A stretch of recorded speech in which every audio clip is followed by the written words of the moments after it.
listening to the Liquid Shape Podcast with your host, Cody Perez. Welcome, everyone, to the second episode of the Liquid Shape Podcast with your host, Cody Perez. I'm very excited about today's episode because I have a killer interview that I did with the one and only Knothead. And you'll be hearing that. If you want to scroll past this part of the podcast, you can find it down below. Just scroll to it. On these podcasts, what I'm planning on doing is, since they're all going to be pre-recorded, what I'm going to do is the week or weekend before I release the podcast, I'm going to record an update with, just talking about question of the week that I've been asking, or what's going on in my life, or what my thoughts are on certain things and what have you. Earlier this week on social media, I did ask the question about how folks deal with someone that they have to cut all ties off with. And, I got a lot of great answers. And the ties that you're cutting with the person could be a family member, it could be a friend, it could be a significant other, it could be a business partnership, whatever. I just wanted to basically see how people handle that. If they handle it in a petty way, if they're able to just let go and move on, do they forgive easily? And I got a lot of great responses. Some of them were, some real personal stuff, and other ones were just, kind of vague and just kind of letting me know, like, kind of how they handle these things. But my special guest that I have here, because I wanted to make sure and I get a female perspective on this, because female perspectives to me are always interesting, and they're always from, a more, I don't know how to best say this, but like in a clear way. They see things differently than us males, because we can kind of just look at things and be like, oh, it's that. And we're really just looking at the surface. We're not really digging in. And who better than my one and only lady here, Mariah, the guest for this, to be a part of that. So excited to be here. I'm excited to get your thoughts on these. So what I'm going to do is, like I said, some of these people, they all came in through social media and emails, and some of them requested to be anonymous, and that's perfectly fine. I'm going to respect that and just keep it anonymous for those people. And then some people were like, oh, I don't care if you use my name. It's out there. And then the ones that responded on Facebook, since it is public and your name is showing up on the responses, I'm just going to say your name on there because it's public information. If you emailed me and you said I want it to be anonymous, that's a whole different situation. So I'm going to respect that. So we'll get right into it. Let's see. So the first person is anonymous. And do you want to read this, or should I read it, or what do you think? I don't care. Whatever you want to do. I'll let you read, because you're probably a much better reader than I am. All right. Well, okay. So it says, this year I am a survivor of domestic violence, the kind that lives in your body long after it's over. For years, I lived in a state of fear that most people never see. The abuse was emotional, psychological, but it was also physical intimidation. The kind that doesn't always leave police reports, but leaves bruises, panic, and a nervous system that never turns off. There were bruises I had to hide. There were nights I slept lightly, listened for footsteps. There were moments when arguments escalated into terror, when he would stand between me and the door, raise his voice, and remind me how small and trapped I was. One night, he laid out butcher knives. Not to cook, to threaten. He didn't have to say the words. The message was clear. I control whether you are safe. I remember the cold fear in my chest, the way my body froze, the way my mind raced trying to calculate how to survive that moment. That fear never really leaves you. It rewires you. Even after I left, the abuse didn't end. The intimidation continued. The threats continued. I was told I would be destroyed, exposed, punished. I was told people were watching me. I was told I would regret standing up for myself. Today, I live with the aftermath of that violence. I suffer from severe panic attacks that cause vomiting. My body stays in fight or flight mode. I am under psychiatric care. I cannot function the way I once did. Talking about what happened makes me cry because my body remembers what my mind tries to forget. But I am still here. I want people to understand that domestic violence isn't always loud. Sometimes it's quiet and constant. Sometimes it's fear instead of fists. Sometimes it's knives laid out on a counter and the knowledge that you are not safe in your own home. I am telling my story because survivors deserve to be believed. Even when they are broken, even when they are shaking, even when they don't have neat endings or perfect healing arcs. I survived. And if you are living in fear right now, I want you to know this. What you are feeling is real. Your fear makes sense, and you're not weak for being affected by it. Survival is not pretty, but it's powerful. Wow. Woo! That is, God, that's scary to think. Like, I got a very horrible picture in my mind of the butcher knives being on the, just set out there. Like that is, oh my God. First of all, thank you so much for sharing that. you. And I'm very sorry to hear that you experienced that and went through that. That is, as someone that I grew up in a home where my mom experienced physical like threat, intimidation, and violence and whatnot against her. I definitely can feel for you on this, and I can't imagine. It's unfortunately, I am a survivor of domestic violence myself from my marriage. Obviously not married now, but a lot of what this anonymous person is saying, I'm like, I feel it in my whole body because I completely 100% relate to what exactly they are saying. Like from everything that happened, the intimidation, emotional abuse, oh my God, and especially how they said it rewires you. It really does. I've been divorced, gosh, since 2018, and I would say probably, honestly, since you and I met and reconnected is when I guess another rewire happened where I'm was coming back to my old self versus this shell of a person I once was because I was so beaten down, so broken, just emotional, just roller coaster. It's wild. And you still have nightmares sometimes. I know you do. tell me, and like that's, I'm sure that this person here might probably experience something similar to that. And that's terrible. Like I know a couple times you've woken up in fear, and you shared that you had a horrible nightmare about your ex tracking you down. Yeah, I would say for that, I mean, obviously anything's possible, right? I don't live in fear of him, but I do have reoccurring dreams where he is trying to harm me in whatever way that looks like.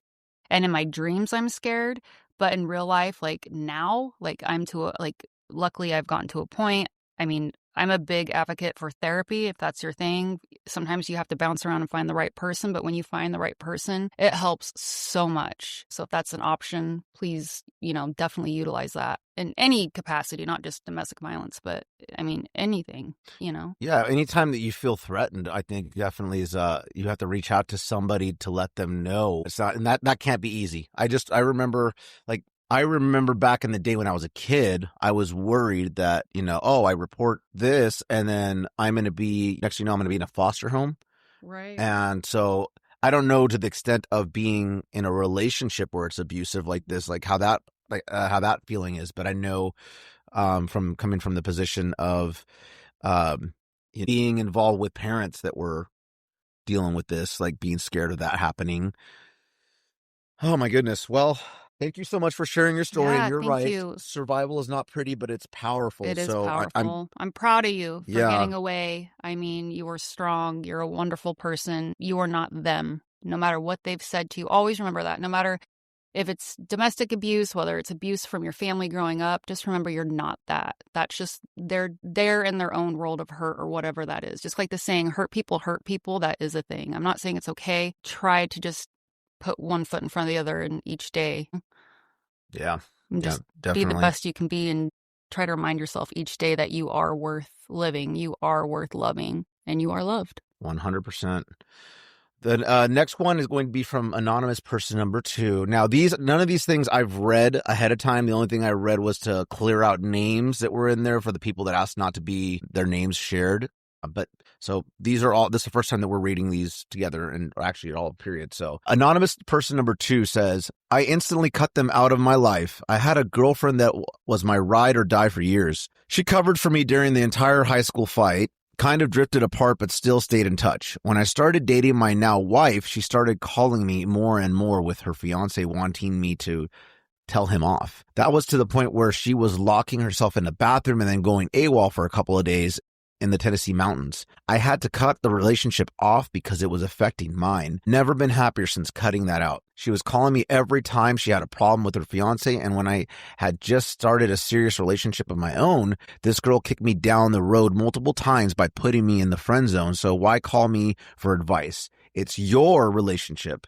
Best advice I can give is you have to step out of the equation and ignore the calls, texts, and emails. If it gets worse, tell them that they are not what they once were as friends. I had to do this to 3 people in my life that was either abusive or alcoholic drug dependent. I had to step away from them and disown them basically. Did it suck? Yes, but I'm better because if I didn't, I would be in jail where both of them are now. Wow. Wow. Yeah, know that. You have to cut ties with people that are toxic like that, and especially if it's affecting your relationship, like tell them, advise them to go get help. Go if that person's reaching out to you because they need help and it's someone like this in a situation that's causing problems for you, you gotta point them in a direction to get help, but you can't let it's like having a chain wrapped around your legs and you're trying to swim, Absolutely. breathe, and it's weighing you down. So I mean, I'm the biggest supporter of cut ties. If you need to cut ties with somebody who's bringing you down, making you feel like shit, whatever it may be,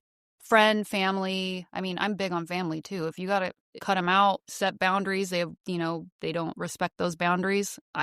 Mom, dad, cousin, uncle, bye. But I know it's not easy for everybody, but it's definitely not easy, but it looks like it's this gonna person be better for you in the long run. This person's sharing that they were able to do that and it did suck, but they're better off now, and especially in hearing that they were in jail. Like you don't want a weird dramatic thing to be in a relationship, both of them have moved on in a relationship, engaged or whatever, and the one's still reaching out to the other. Like she probably has regrets of what she did, and that happens a lot too. Sometimes you think the grass is greener on the other side, and it's not. Sure, but sometimes with girls too. I mean, I'm not every girl, obviously, but sometimes girls like attention. You know what I mean? They want to see if the one that they're currently with is going to fight for them. I've seen it a million times, especially if it sounds like this was young. I don't know how old these individuals are, but it mentioned high school and stuff like that. So if they're still pretty young, I mean, that's a pretty oftentimes young mentality type thing to do. Yeah. Especially wanting attention. The next one came in from Randy Cable, and Randy's awesome. He's on social media. I don't think we've ever met in person, but he's very supportive, always commenting on stuff, liking stuff. So shout out to Randy. And he said it was okay to use his name on this or share his comment here. He said, I frequently comment on your posts. My name is Randy Cable. I'm a recovering addict with 14 years clean, and I currently diagnosed mental health and work as a director at a treatment program. Awesome job, man. Congratulations on the 14 years clean. When I got out of prison, I had two choices. Live with my mother, who likely wouldn't have caused a great amount of stress due to the emotional turmoil of our relationship, or live with my dad, who was selling and using drugs. I lived with my dad. People came and went that I used to use with, but I was focused on meeting new people and going to meetings. My dad got clean after going to prison and did well for almost 2 years. Then he got back with his ex. I told him he was going to be shooting dope. Told him if he was going to be shooting dope again soon, and he said, I'm never going to use again. Within 2 weeks, he was smoking weed, then selling pills again. Eventually, he kicked me out because his girlfriend told him to, and because he knew I'd give him shit over returning to active use. I basically stayed away from him for years, and his addiction progressed. I'd still talk to him on the phone occasionally, but I rarely went to his house. These were the boundaries I set with him. He'd talk about drugs on the phone, and I'd tell him I didn't care about none. Long story short, he was killed due to his involvement in the meth trade, and I felt pretty guilty for a long time because I limited contact with him and because I didn't try harder to help him. Wow. Randy. Yeah, Randy, I'm very sorry. Sorry to hear that. That's crazy. Definitely not your fault. And you got to look at it this way, is that you could have been there with him potentially, and that could have been you gone, and then we wouldn't have you in this world, and that wouldn't be, that'd be tragic, dude. I know it's hard, especially with the parent and seeing this happen, but it sounds like you were giving him advice and trying to help him and trying to warn him that this could happen. And here's the thing. People can't change unless they want to change themselves. Nothing you say that. Nothing you do, literally nothing you threaten or nothing that you promise them is going to make them change unless they want to change themselves. They have to, 100%. There's no way that any kind of threat or anything like that. I mean, people go to jail and they'll spend 10 years in jail and they'll come out and they'll go back to doing what they were doing before. So thank you for sharing your story, Randy. Thank you.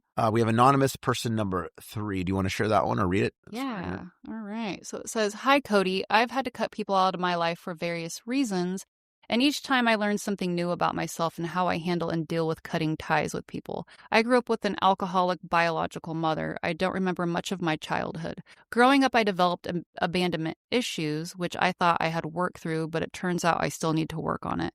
This is something to keep in mind for later. My mom missed a lot in my life. She wanted to be a part of... And she wanted to be a part of my life at age 22. I don't tell her a lot because she doesn't deserve to know me like that. She keeps telling me I'm her daughter and that I should respect her, but how can I respect someone who didn't choose me over alcohol? When I talk to her sometimes, I'm petty and I say exactly how I feel without regret. In 2019, I cut all ties with my now ex-best friend. I'm not proud of who I was, but I've learned and grew from it. I was the side chick. I knowingly was sending naughty texts, phone calls to him. We were in love with each other, or so I thought. I was ready to move to Florida with him and everything. All he had to do was choose me or her. I didn't want to be a secret anymore. He chose her without hesitation. I was so hurt that I told her everything. And I mean everything. Screenshots, pictures, phone calls. He told her that I was just a game to him. That was my breaking point. I cut off all contact with him. That was really hard. I've known him since I was 16. A few months later, I fell head over heels with someone great, and I really thought he was the one. We dated for 7 years, my second longest relationship I've had romantically. We moved in together in December of 2024 as roommates and to try and work on us. As days turned into nights, into months, he became someone I didn't even recognize anymore. He would verbally abuse me, calling me names, not my first time being abused. Drinking more, not helping me with the rent. It had gotten physical and the cops had been called. I never told a soul that I was physically abused in my early teen years. I buried that so deep that I forgot. Until a few months ago, when he instilled fear in me and I saw how I reacted. He knew then that he had control. I was always walking on eggshells around him and it really broke me. He moved out on Labor Day weekend 2025, and I tried everything to fix it. I still love him, even though all the good and the bad.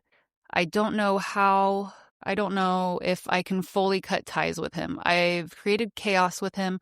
I've also stayed silent and forgave him. I'm tired of being abandoned, feeling like I'm not worth it. I love hard, but I am also stubborn. Rather, I forgive someone partially or say, you're dead to me. Really depends on how much I love someone and how much I can withstand. I don't trust anyone. I second guess myself a lot, and that has played a part at work as well. To where my colleagues can see it. I have forgiven my ex-best friend, not for him, but for me.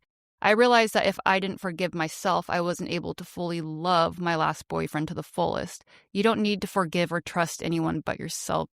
Humans are awful. I do agree humans can be awful, but, I'm thankful that you shared this story. I mean, that's a lot to go through. I understand. I would say, with this, you deserve love. Just remember that. You are a great person. You deserve love. But maybe with all of this, it would be a good time to not date. Maybe just fall in love with yourself. Get to know you. You've had all these struggles, in situations that you've had to overcome, and you've cut off people that you've needed to. You've forgiven people, not necessarily for them, but for you. And I think that's fabulous. I've had to do that too, especially, with the earlier story of my ex-husband, because I don't want to live with that for the rest of my life of being angry. So I forgave it and let it go. But I say you got to take this time for you. Find out what you like. What do you like to do? What makes you happy? What makes you just feel so exhilarated? Like what just lights your fire? Fall in love with yourself because you deserve it and you're amazing. I was going to say, just from reading this, I can tell you likely have a huge heart and people can see that. And unfortunately, there's going to be bad people out there that will take advantage of that. They'll use it against you. And they'll see it as a way to get what they want out of it. And then until the point where you have to cut them off. I would say that I don't want to tell you what to do, but if it were me, what I would do is I'd realize that this person is not going to change because they've already realized that they can get away with this and to use you for how they want and break you. And you're when you find someone that actually loves you and takes care of you and treats you valued and for who you are and accepts you for how you are and treats you with real love, you'll never want to go back to something like this. You'll look at people like this and you'll instantly be like, you know what? That person doesn't need to be in my life. It's not worth it. So I would just say that, like Mariah said here, I agree that you definitely should take some time to love yourself, value yourself, and know that you're worth being loved by a person and respected. Don't let anybody disrespect you, and anyone that disrespects you, you don't need them in your life, because we're only here for a very short period of time. And as someone that has put up with a lot of crap in my life, and I'm not saying I'm the victim here, because I've definitely done my fair share of bad things, but I'm one of those people that's very patient, and I've put up with a lot of disrespect from people and from friends and from family, from everything, from all different types of relationships. And I've gotten to the point over the last, few years where I do not put up with that anymore. I don't care if you've been a friend for a long time. I don't care if we had these ties or that tie, those ties. If I feel like I'm being disrespected, lied to, used, or whatever, it's just, I don't waste my time with it. I don't need to make a big case and cause drama over it, but I don't need to have you in my life anymore. I don't reach out to you. I don't respond to texts. I don't open DMs. I don't do any of that. Nope. Like, I stopped that and just cut out the communication. So I have to agree with you. Love it. I definitely do that too. Not worth it. It's not worth it. All right. We have anonymous person number 4 here who says, so I'm actually preparing myself for something like this right now and waiting to see if it's time to cut or if there's a chance to improve things. To be determined. It's hurtful for this one. Some situations can be easy depending on the actions and the situation. Others can be hard. If it's hard, I start weighing out the pros and cons, but it comes down to if both parties have made any efforts to make things better or if they're even willing to. If I have to cut ties, I have to remind myself that it'll be okay. I'll be okay. My life was good before them and it'll be good after, and that it might take some time. I actually just cut ties with a couple I've known since junior high school. It's hurtful when I stepped back and saw that they were not who they made themselves out to be and that they had no respect for my feelings or boundaries. I was at peace with my decision. It made me see that it didn't matter how many talks I would have to have with them or how many boundaries I would have to set. They were not going to change. I walked away understanding why others choose to no longer talk to them or be around them. They wore mini masks and let them slip, exposing their true colors. I also dealt with the hard decision of cutting ties with family members. It doesn't sit right with certain family members, but they're learning that it's something that I won't back down from now that I'm an adult who deals with anxiety and depression, and that I'm having respect. And having respect can no longer be held over my head. As children, we're taught to always respect our elders and forgive them no matter what. But what a lot to fail to see is that some family members use that to be as toxic as they want to be without ever having to take accountability. It wasn't until I was an adult and had to go to therapy that I learned that boundaries are healthy and that I was allowed to have them, that my peace and my well-being mattered just as much, and that if someone continues to consistently be toxic to where it's affecting me and my mental health, then they have to go, especially if they're not able to take accountability and work on themselves to be better. I have some family that are so bad that they were picking fights while loved ones were on their deathbed, and they continued picking fights all the way up to after the funeral, even though they were told to stay in their lane. My final words after, that's my place right there. Final words, another confrontation came this past October after losing 2 loved ones. I was once again done. I said, no, I'm no longer a child. No one can no longer bully me into accepting a toxic relationship with this person out of respect when they've never shown respect to even receive it. No one can no longer make me accept them for everyone's peace but my own, just so that the fighting stops. My peace matters too, and if no one can accept that, then they can be cut too. Until it's hard to read on the screen. They can learn to take accountability and work on themselves, as I have to thanks to therapy.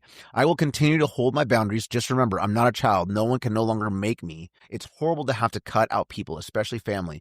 No one is perfect, but at what point are you asking yourself if your peace even matters? I know some of us are people pleasers because we were taught to always be good, and that's something that kind of screwed us as adults, because a lot of us don't see how it costs us our peace at times. I saw this quote that said, know your worth and then add tax to it. I love that. LOL, I loved it. Same should go with our peace when it comes to cutting ties with anyone. Your peace is exclusive. Not everyone can have access to it. sorry this is so long, but I hope it helps. It helps big time. Yes. I loved everything that was Thanks said for here because sharing. it's so relatable, Absolutely. especially with family, like, and Yeah. people fighting at the deathbed, man. Like, that's so bad. Like, that's when you know that people have gotten way too comfortable and there is no respect there. There's definitely no respect when they're doing that. And who do they really care about at that point? Is it ego, pride, or are they fighting over possession? Like, it's always something really stupid like that. Well, you know? unfortunately, that is a thing.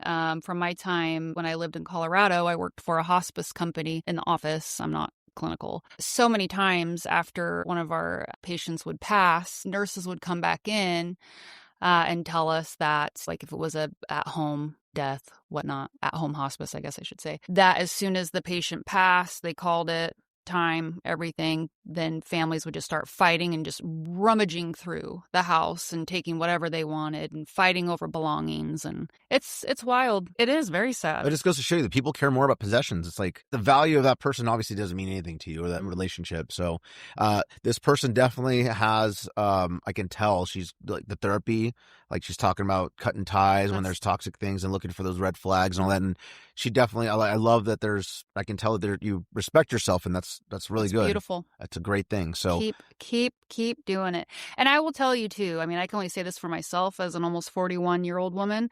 The older you get, the less fucks you give. I'm not pleasing anybody. If you don't, at this point in my life, if you don't like me, if you don't like what I have to say, what I do, what my life entails, I mean, no harm, no foul. Peace out. Yeah. I'm not that I'm going to shit on you. I'm going to wish you the best. It's that quote, I want you to eat, just not at my table. Yeah. I was going to mention that later myself, or when I go over my kind of my experience with this, but I love how this person said the pros and cons are weighed out. Smart. And that's very smart, because before you know it, a toxic person is going to have way more cons and you're going to have a lot less pros. And those pros, you're going to see like, okay, this pro is we have some history together. Okay, so what? Yeah. Well, what does that mean when you're disrespecting me, when you're rude, when you're lying to me, when you're causing problems for me, and you're just nothing but a stressor? You know, it's just not one of those things that it's worth putting up with. So thank you very much for sharing. And it sounds like you're on the right path. I love that. Keep going. This one comes from my buddy John, and he said it was okay to share because I guess the person that this is related to is like very in the know. Oh. So Getting some tea? Yeah. Do you want to read this one? Since I read the last one, I was reading like a dumbass. No, it's hard to see the screen is hard to follow. Yeah. You saw me on that other one because it was great. It was just... I'll blow it up a little bit here so that you can see it a little more. All right, John. So John says, we've had to cut people out of our lives a couple of times. It's never fun, but sometimes it's the only healthy option. One example was a friend of ours. This guy is genuinely smart and super reliable if you're in a bind. He'll drop everything to help. That's a good side. The problem was, with me, everything turned into a competition. I'd share an idea and he'd immediately try to poke holes in it or prove me wrong. Over time, he burned a lot of bridges with other people too. Eventually, he ended up living in a trailer on a buddy's property, but he overstayed his welcome, mostly because he was a slob and wouldn't clean up after himself. When that fell through, we offered to let him park the trailer at our place. He took us up on it. Hooked up to our electricity, used our Wi-Fi, even set up his own security camera on our property without asking. He never offered to chip in for utilities, internet, nothing. When we finally told him it was time to move on and that we had to get him removed if he didn't, he threatened to literally tear our house off its foundation. Yeah, that made it pretty easy to say goodbye permanently. Yeah? For sure. Wow. That's a lot of nerve. The bigger one, though, is Stephanie's mom. She's been the single biggest source of stress in Steph's life for as long as I've known her. She's lost custody when Steph was 7, and Steph went to live with her dad's parents until we moved in together. Her mom is the type where nothing is ever good enough. No matter what you do or say, she's unsatisfied. She rarely showed up for Steph's school events, performances, or big milestones. I don't even think she came to her graduation.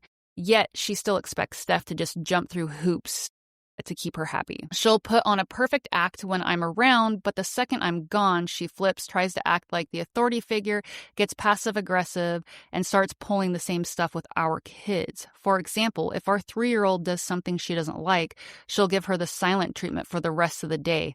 Real mature. She refuses to come to any family events because she hates Steph's dad and his parents so much. That means no kids' birthday parties, no Christmas gatherings. She barely even showed up to our wedding, but she still expects us to drive 2.5 hours to visit her and only on her terms. When we do go down there, it's miserable. Her house is tiny, so we had to book a hotel or an Airbnb.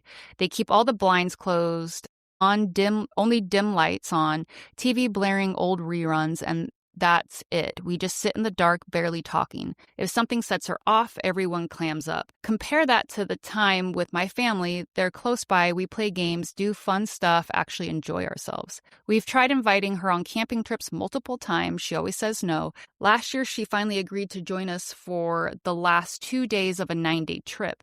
Steph was thrilled. She's been wanting to share this spot we love, rock hounding, hiking, fishing, with her mom for years. For a month leading up, Steph was genuinely excited. Then a week before the trip, her mom starts giving 1 or 2 word answers on the phone, classic sign something's brewing. After a few days, Steph finally asks, "What's wrong?"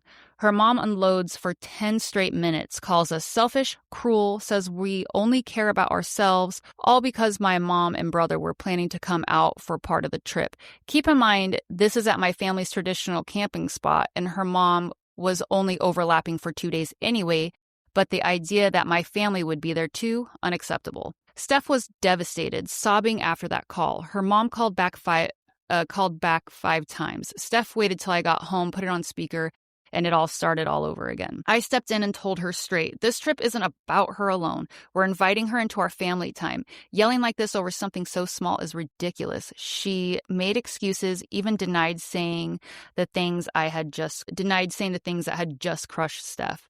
At that point, I had enough. I told her that starting drama every single holiday season like clockwork isn't normal, and she's the only one who does it. She's uninvited from the trip, and until she apologizes to Steph, to me, and to my parents for how she acted, she's cut off from us all and the grandkids. That was over a year ago. Complete radio silence. She's choosing pride over her daughter and grandchildren. I've watched this pattern since Steph and I got together around 2007. Year after year, her mom finds a way to make her cry. Always angry, always dissatisfied, nothing ever enough. Steph walks on eggshells every time they talk. No one else in either of our families makes us feel that way. Cutting contact wasn't easy, but it was necessary. Peace in our home and for our kids matter more than forcing a relationship that's only toxic.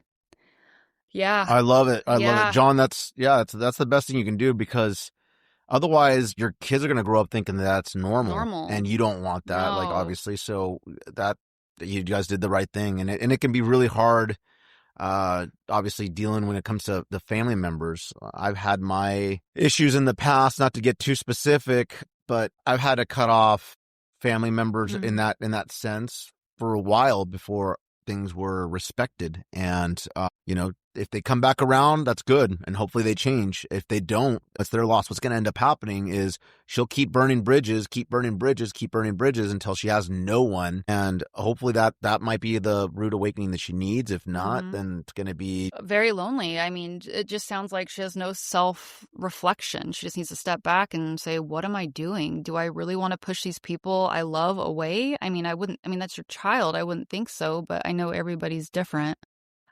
But the fact that you mentioned that even to I believe it was your 3-year-old that made her upset, she gave them this silent treatment for the rest of the day. That's wild. That's wild to me. Yeah, like, how old are you to be like competing with a 3-year-old? A 3-year-old doesn't know any better. That's why you got to have patience and talk through things. But yeah, and the buddy of yours that was taking advantage of the situation, that's not good. That unfortunately, that happens a lot too. Yeah. I've had that happen with friendships where you give someone something and then they want more, they expect more, they keep taking more, and they're not appreciative of it. And then next thing you know, it's like they expect it. They don't even. It's like that's all the relationship is. It's just take, and it's like, no. I've tried to help you. And this goes back to the situation where it's like you can try to help someone, but until they're willing to help themselves, they're not going to do anything, and it's just going to continue to disappoint you. Yeah.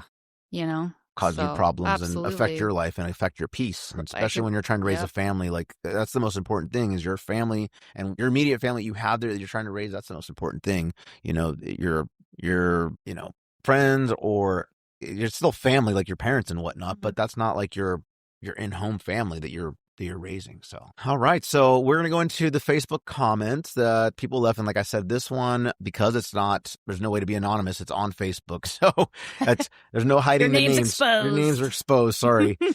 So we'll start with the first one. I'll read this one here since it's short. This one came from Pauline, silenced voice. I'm a hardcore lover. When you are someone in my life, I will go to the ends of the earth for them. When I have to cut you off, I turn my heart off to you. I don't hate or get petty. Okay, maybe sometimes LOL, but I definitely cut you off like you are dead to me. I've had to do it to friends, family, even adult children. My peace and my boundaries will be respected. I love that, I do Pauline. too. Oh yeah, I love that because I was going to say, Are you an Aquarius too? Oh my God, don't start that. Don't start that. No, I got to give you shit for that.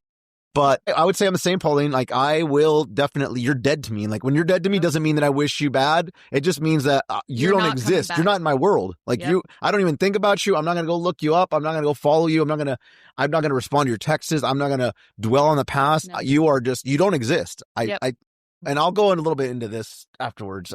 Once we start talking on our stuff. The next one came from Lindsay, and I don't know how to say your last name, Lindsay. So I'm gonna probably mess it up. Olski. Okay, right? Lindsay, Olski. If I'm butchering it, I'm sorry. I'm trying to get it right, but I'll let you read that one since it's long. Hey, I don't mind. Love Lindsay. So for me personally, as an overly emotional person, it's a struggle. I had to cut my mom out years ago. They are a loved one because you have a strong bond with that person and memories that don't just disappear overnight. I have a hard time of doubting my choices because I naturally want to see the good in people. I start blaming myself, thinking maybe I'm overly sensitive, remembering things wrong, reading her wrong, or this person is special in my life because blank and I can't just get rid of them. If I convince myself to keep them, it does absolutely bring out pettiness, and every little thing they do or say that's wrong just fires me up more and for longer than it should. It drains my mental and emotional energy and makes me feel as though I'm lowering myself to keep this person in my life. My final straw was when I made a long post about my last major relationship ending for whatever reason, took it incredibly personally and called me, messaged me, and dragged others into siding with her. They didn't. Thankfully. She said something nasty, things about my past, my personality, my current, at the time, situation, and most importantly, said the worst things about my kids. I can handle attacks at me, but once you bring my kids into it, especially to the degree that she went, absolutely not. I had been lowering myself for years because she is my mom. I had other influences, my sister, guilting me about it because she's our mom, as though she had a free pass to treat me as she pleases. She was incredibly toxic. I let it drag out for far too long due to the guilt than I should have. Something that helped me not doubt myself or my memories is I had to start writing every horrible thing she said about me, every toxic thing she did, every time she made me cry. And in big bold letters, I put what she said about my kids. This is so my memory wouldn't get watered down and start self-doubting along the line and get myself trapped back in the same position I was before. I don't like yo-yoing in and out of toxic relationships. There is many days I still struggle not to reach out to her, like holidays, her birthday, Mother's Day, even having my sisters poke at me saying like, have you called mom yet today? Just remember, mom is getting older. She won't live forever. It's not easy, and it's not easy, and I definitely feel like the black sheep of the family for standing my ground. I'm proud of you, Lindsay. Yeah, Lindsay, none of that's okay. No, none of that's okay, and I love that you figured out something that works for you, which is a great idea for to share, because guess what? I might start doing that, like writing down things like that kind of helps you. For one, I'm a visual person. If I see if I write it down, I'm going to memorize it. If I see it, it's even easier for me to get an idea of like, whoa, this was said to me. This was said to me, or this was said to my kid. I don't have kids, but this was said. And like, it's one of those kind of like, it's almost like it's like throwing cold water on yourself, like waking up from that trance of, hey, it's your mom, it's your mom, it's your mom. No, it's even if it's your mom, especially since it's your mom, those things should not be okay and not be. And maybe it's because I'm so used to the relationship I kind of have with my mom where I don't think she'd ever do something like this. And it's hard for me to understand like how it would feel to have a mom do that to me. But I know that this is a very common thing that it seems like with parents, like especially mom and daughters. I've noticed. I've had some friends throughout the years where it's like they tell me the things that their mom does or says to them or just how they treat them in general. And I'm like, what? I don't know. My mom would, I mean, I'm a mama's girl, but I don't know. My mom was never. I like that she figured out something that works for her. Like that's very creative. And I might end up doing it myself like that for in the future. Like, cause it's a good visual for me. And it's actually like a very helpful tool too, you know, especially like for me, I need to start doing that too as someone who is diagnosed ADHD. When I'm in the moment and things are happening, it's easy just to like, it's almost like the whole situation like erases and you go back and you're like, okay, what was said? What was like, I know this happened. Yeah. It's like I don't know if it's the ADHD or past trauma, whatever, but it's just like it goes blank and I'm like, well, I know they said something like, yeah, it's really weird. It just goes and like blacks out or something. But then that gets buried inside. What happens to you is it goes buries inside internally and then it affects you in the long term. Like, 100%. Awesome that you're standing your ground and Lindsay. like, you know, not letting other influences change who you are and how you're deciding to deal with it. And awesome job. And what I love about like when I'm reading all these things is like everyone seems to have their way of, there's no right or wrong way, obviously, from what I'm reading, but they have their own ways of dealing with things. And I'm like, oh, that's an interesting take. And that's what I love about doing this question of the week that I'm going to be doing is hearing from different people how they handle certain things or what their thoughts are on these. Because then it helps me and hopefully it helps listeners out there on what they can do differently or what they can try if they haven't tried it. Because I've said this many times, there's no blueprint of life. There's no one right way or wrong way to do things. You got to try different things to see what works for you. Different. I'm thinking that with this podcast, we're going to be able to get some ideas out for people and help people. That's the main goal is that we're able to do that. This next one is from Mark Richard. I'll read this one. It says, oh man, not going to sugarcoat it. It is fucking difficult. I currently am in the process of cutting a few people out of my life. That includes a sister and friends. I don't have a process to share, unfortunately, as I'm trying to figure out the same as you. The final straw was just behavior. I will be very introverted, always silent since a child. But while I am not talking, I am always observing people's behaviors. So many people lie, and the closer they are, more it affects you. And trust me, once you catch them, once it seems like that is all they do after, then what do I really know about this person? And that's a riot in itself. I can usually tell what's genuine and what is horseshit, though I have been wrong many times, but that's where I learn. I was never one to do anything about pretty much anything. I just deal with it all in silence. I have been walked over 90% of my life, and after almost 40 years, I finally broke a few months ago, and I still am dealing with the recovery. Since then, I learned that no matter how much you care for someone, if they need to go for your own mental well-being, do what you can. Dealing with it for the most part of your life is not worth the strain it will eventually leave. So I guess my point is, you do what has to be done, and if they act surprised at the why of it all, pay attention, because they know exactly what they have done or what they are doing, and their surprise and or argument will probably feel/look forced because they don't care, and that's why they treat you the way they do in the first place. Or they won't respond at all and not even acknowledge your absence, which also proves your point in the end. Sorry for the novel. Like I said, I am currently in that type of situation. Guess I needed to vent, but I hope it at least made a lot of sense. Hope it all goes the way it needs for you, man. Yeah, I love this, man. There's no such thing as writing a novel, unless it's like if I'm reading pages and pages and pages. Obviously, that's going to be like, we won't be able to do that on the podcast because then it would take up the whole time. But I love like getting details like this and hearing from you. So, well, and I hope too, you mentioned venting. Well, I don't think you're venting, but I'm hoping that you typing this out gave you some sort of clarity too, you know, and hopefully made you feel better as well. Just getting some of it more and more off your chest, hopefully. Yeah. You got to release it. All of it. You got to. in my opinion. At least that's I don't want to tell anybody ever what to do. So I hope I'm not coming off that way. But for me, that's what works. It's like I just got to breathe it in and let it go. Because if I hold on to it, man, I can hold on to it. And then I just feel like shit. Yeah. And I'll just say this, like, because you'll probably hear a lot of like comments from us. We're not specialists in this. No. We're not claiming to be. No. All we're speaking of is our own opinions because we're very opinionated people, and we'll just say it what we're thinking and what opinions from our and experience. Experiences, yeah. So take it for what it's worth, or don't take it. It's just us speaking our minds. Life is a wild ride.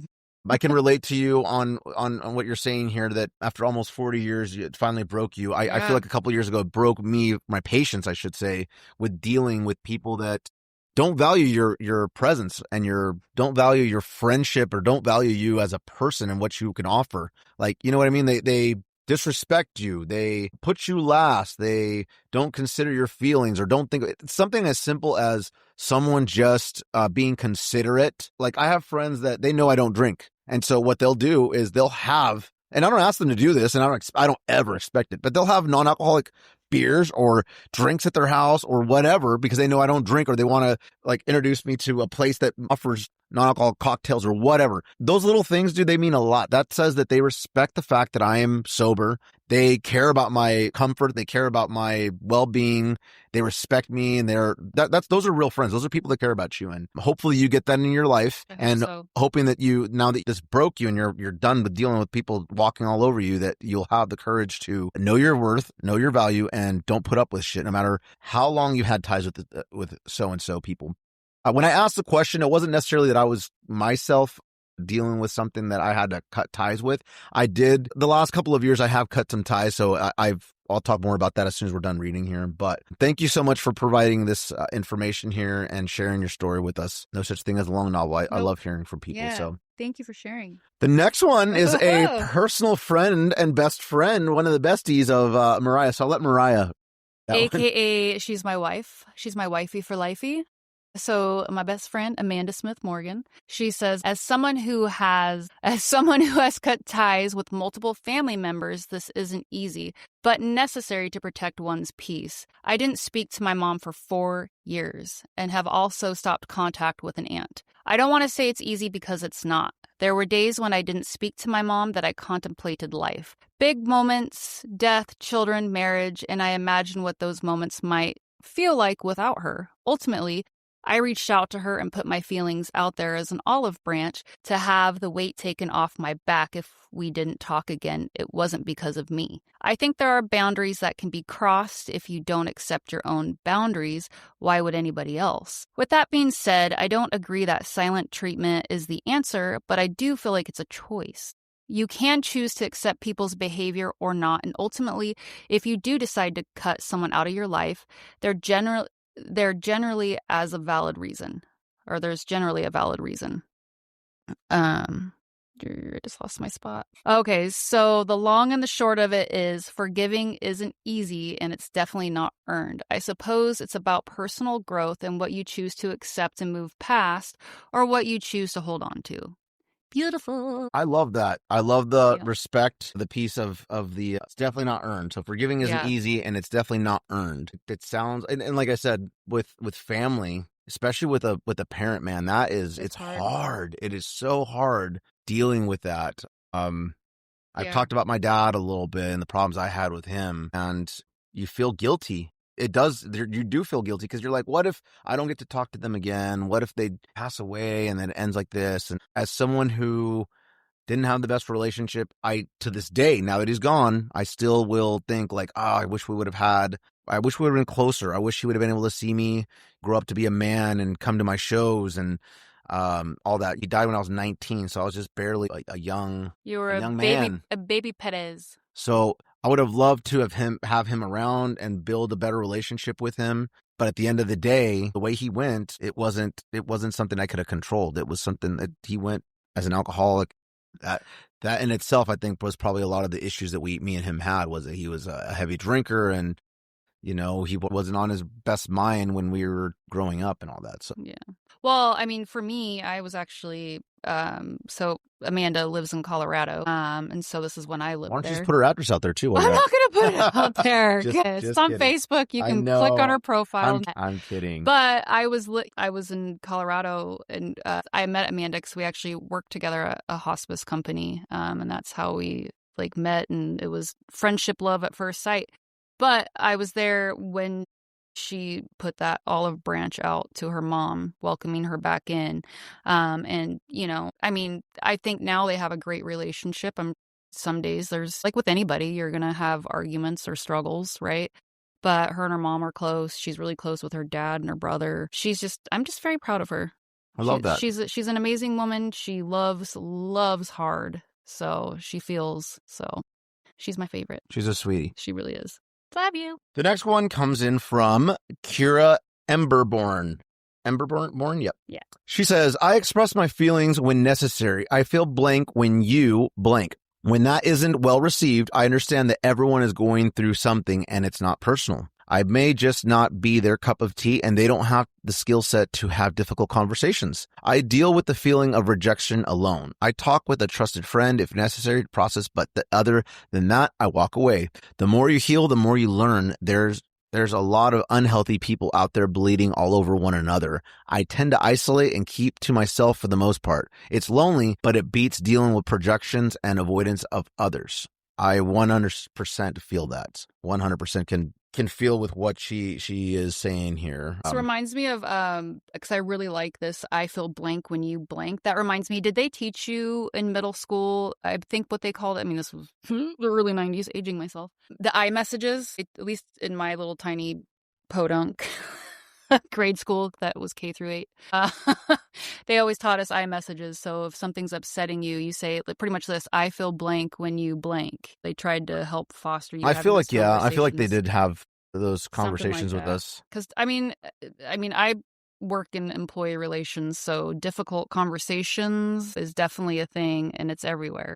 They're not fun, but when you have them, I mean, they can be great. Things can completely turn around if you can just write down what's frustrating you, if you're like me and space everything. But you have those serious conversations a lot of the times. And even when I'm helping managers and stuff navigate these conversations, I mean, it can really turn some stuff around just sitting down and getting over the fact like this sucks, but this is a conversation that needs to be had. I feel, well, I'm going to steal from this. I was going to say, I feel that this, as simple as it sounds, it's very freaking powerful when you think about it, because absolutely. How can you argue with someone when they say they're feeling a certain way and then they tell you why? And then maybe there is a miscommunication. Maybe that person isn't intending to make you feel that way, but now at least they understand that you feel a certain way, and it gives them an opportunity to clarify if they weren't meaning to make you feel that way. And then maybe, and then at that point, it's conversation. It's a great opener for a conversation. You're not accusing when you say, I feel blank when you blank. You're asking for clarification. You're making it like known that you don't feel, that makes you feel like crap when you say that. So I love that. Something as simple as that could really like fix a problem that's not really 100%. And just jumping off of what you just said, it just made me remember, this is a thing I always, when I'm working with managers or employees or whatever, and I try to remind them, you have to remember people don't know what they don't know. So if they don't know you're feeling a certain way, or they're just pissing you off with their existence, with every little thing, because you've held it in, you've let it build up, and now you had an explosive reaction, and now you're in HR's office. No, that's... it's like they're hard conversations to have, but they're good conversations to have, because it really, again, can really just really foster a better relationship and just turn things around. Because, again, people don't know what they don't know. And then when you express it in a positive, in the workplace, professional way, the other person sees, oh, I didn't, I would say 100% of the time that other person will say, I didn't know I was making you feel that way.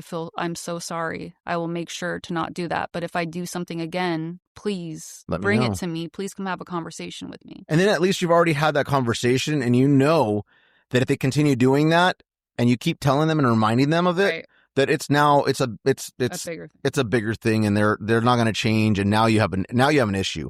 But something like this, so simple, could be a conversation that you have with someone that can fix, like, let's say this is happening at work, and you let your boss know, like, hey, I don't like it when you do certain things because it makes me feel XYZ. And they're like, oh my God, I didn't know that bothered you. I'm going to fix that. That can change the whole atmosphere of when you go to work, show up for work by having a simple conversation like this. And you're at work for 8 to 10 hours a day. 5 days a week, 4 weeks out of a month. You don't want to have an uncomfortable feeling when you're at work. And something like as simple as having a conversation with something like this could make the world of a difference for you, and also build on that relationship and that trust that you have with the person. So whether this is at work, this is at home with your significant other, your kids, whatever, your parents, I think that's a great advice from Kira Zemborn. Thank you very much for sharing that with us. So now that was all that we received.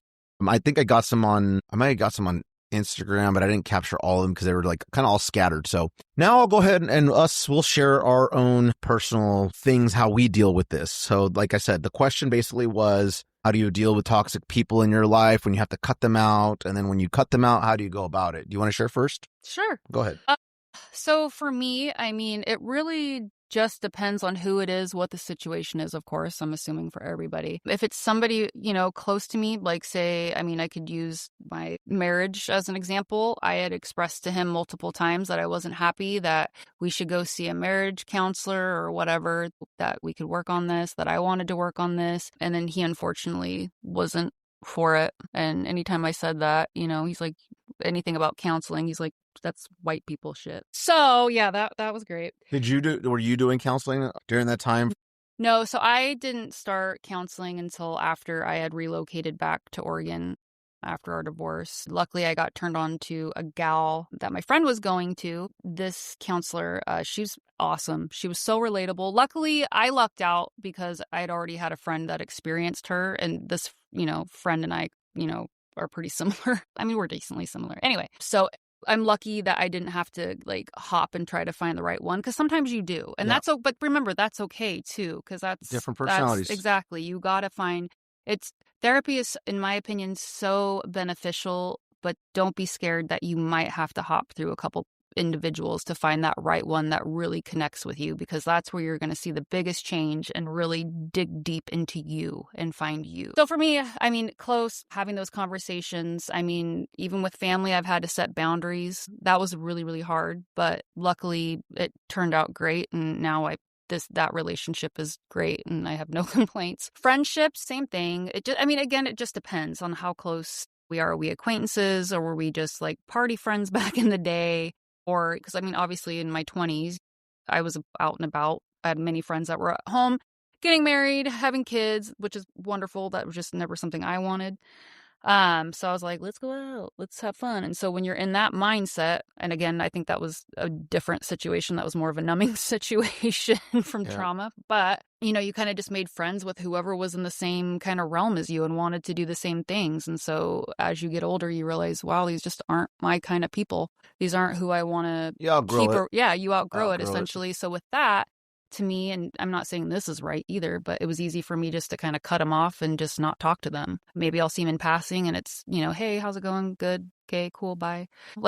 Again, no harm, no foul. Don't want to see you fail. I want to see you succeed. Just, we're not going to be doing it together. You're not my kind of people. I like it. So how do you deal with the ones that are just really bad for you? Do you block them on social media, or do you ever get curious about I wonder what they're doing, look them up, or because that could be that's something that people do. I know, every once in a while. Yeah, I don't block anybody unless I have a real reason to. I'm also I'm childish. I block people. Well, you see, I'm going to say I'm kind of childish and a dick in my own sense, that I'm like, no, look at my shit. Look how good I'm doing. And I'm not trying to be cocky, but with some people, it's just like, yeah, come fucking look. I don't need you. And this is why. I love it. That probably that's a little bit of pettiness, but yeah, I can be a little Tom Petty for sure. But again, I put that on my Aquarius side. But you're wild. But no, I don't block. But do I every once in a while? Yeah, someone will spark my brain, like an old friend or something, and I'll be like, oh, I wonder what they're up to. And so I'll might look them up on Instagram or Facebook if I find anything, and then it's like, oh, looks like they're doing good or whatever. So good for them. Is it awkward if you run into them at the grocery store, you're at a concert, they happen to be there too, or anything like that? How do you act with that? Not, I would say the only time that it's a relationship, a past person, no matter if it's friends, relationship, that kind of a thing, that I've been I'm going to dodge.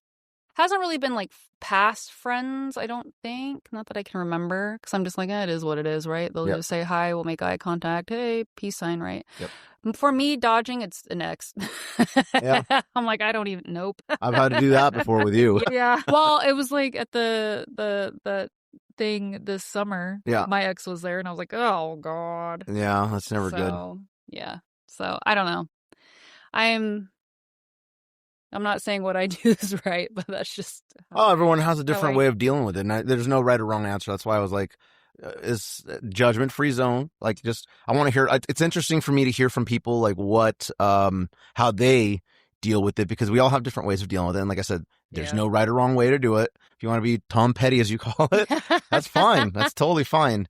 Me, what I do, and I was like explaining this earlier, is that if I cut ties with you, what typically happens is if it's something that just needs to be like, all right, you're just a really, really, really, really bad person, I don't need you in my life, I will block you, because I don't want you knowing what I'm doing in my life. I don't want you, which unfortunately for me, because I'm going to do the band thing, people can find me very easily. I'm a Google search away, and a lot of my stuff is public because of that. So like my life is out there, and but I don't have to see you, and I don't have to have direct contact with you. Owen probably has a ton of blocked numbers and whatnot from my past of people that I just don't deal with anymore.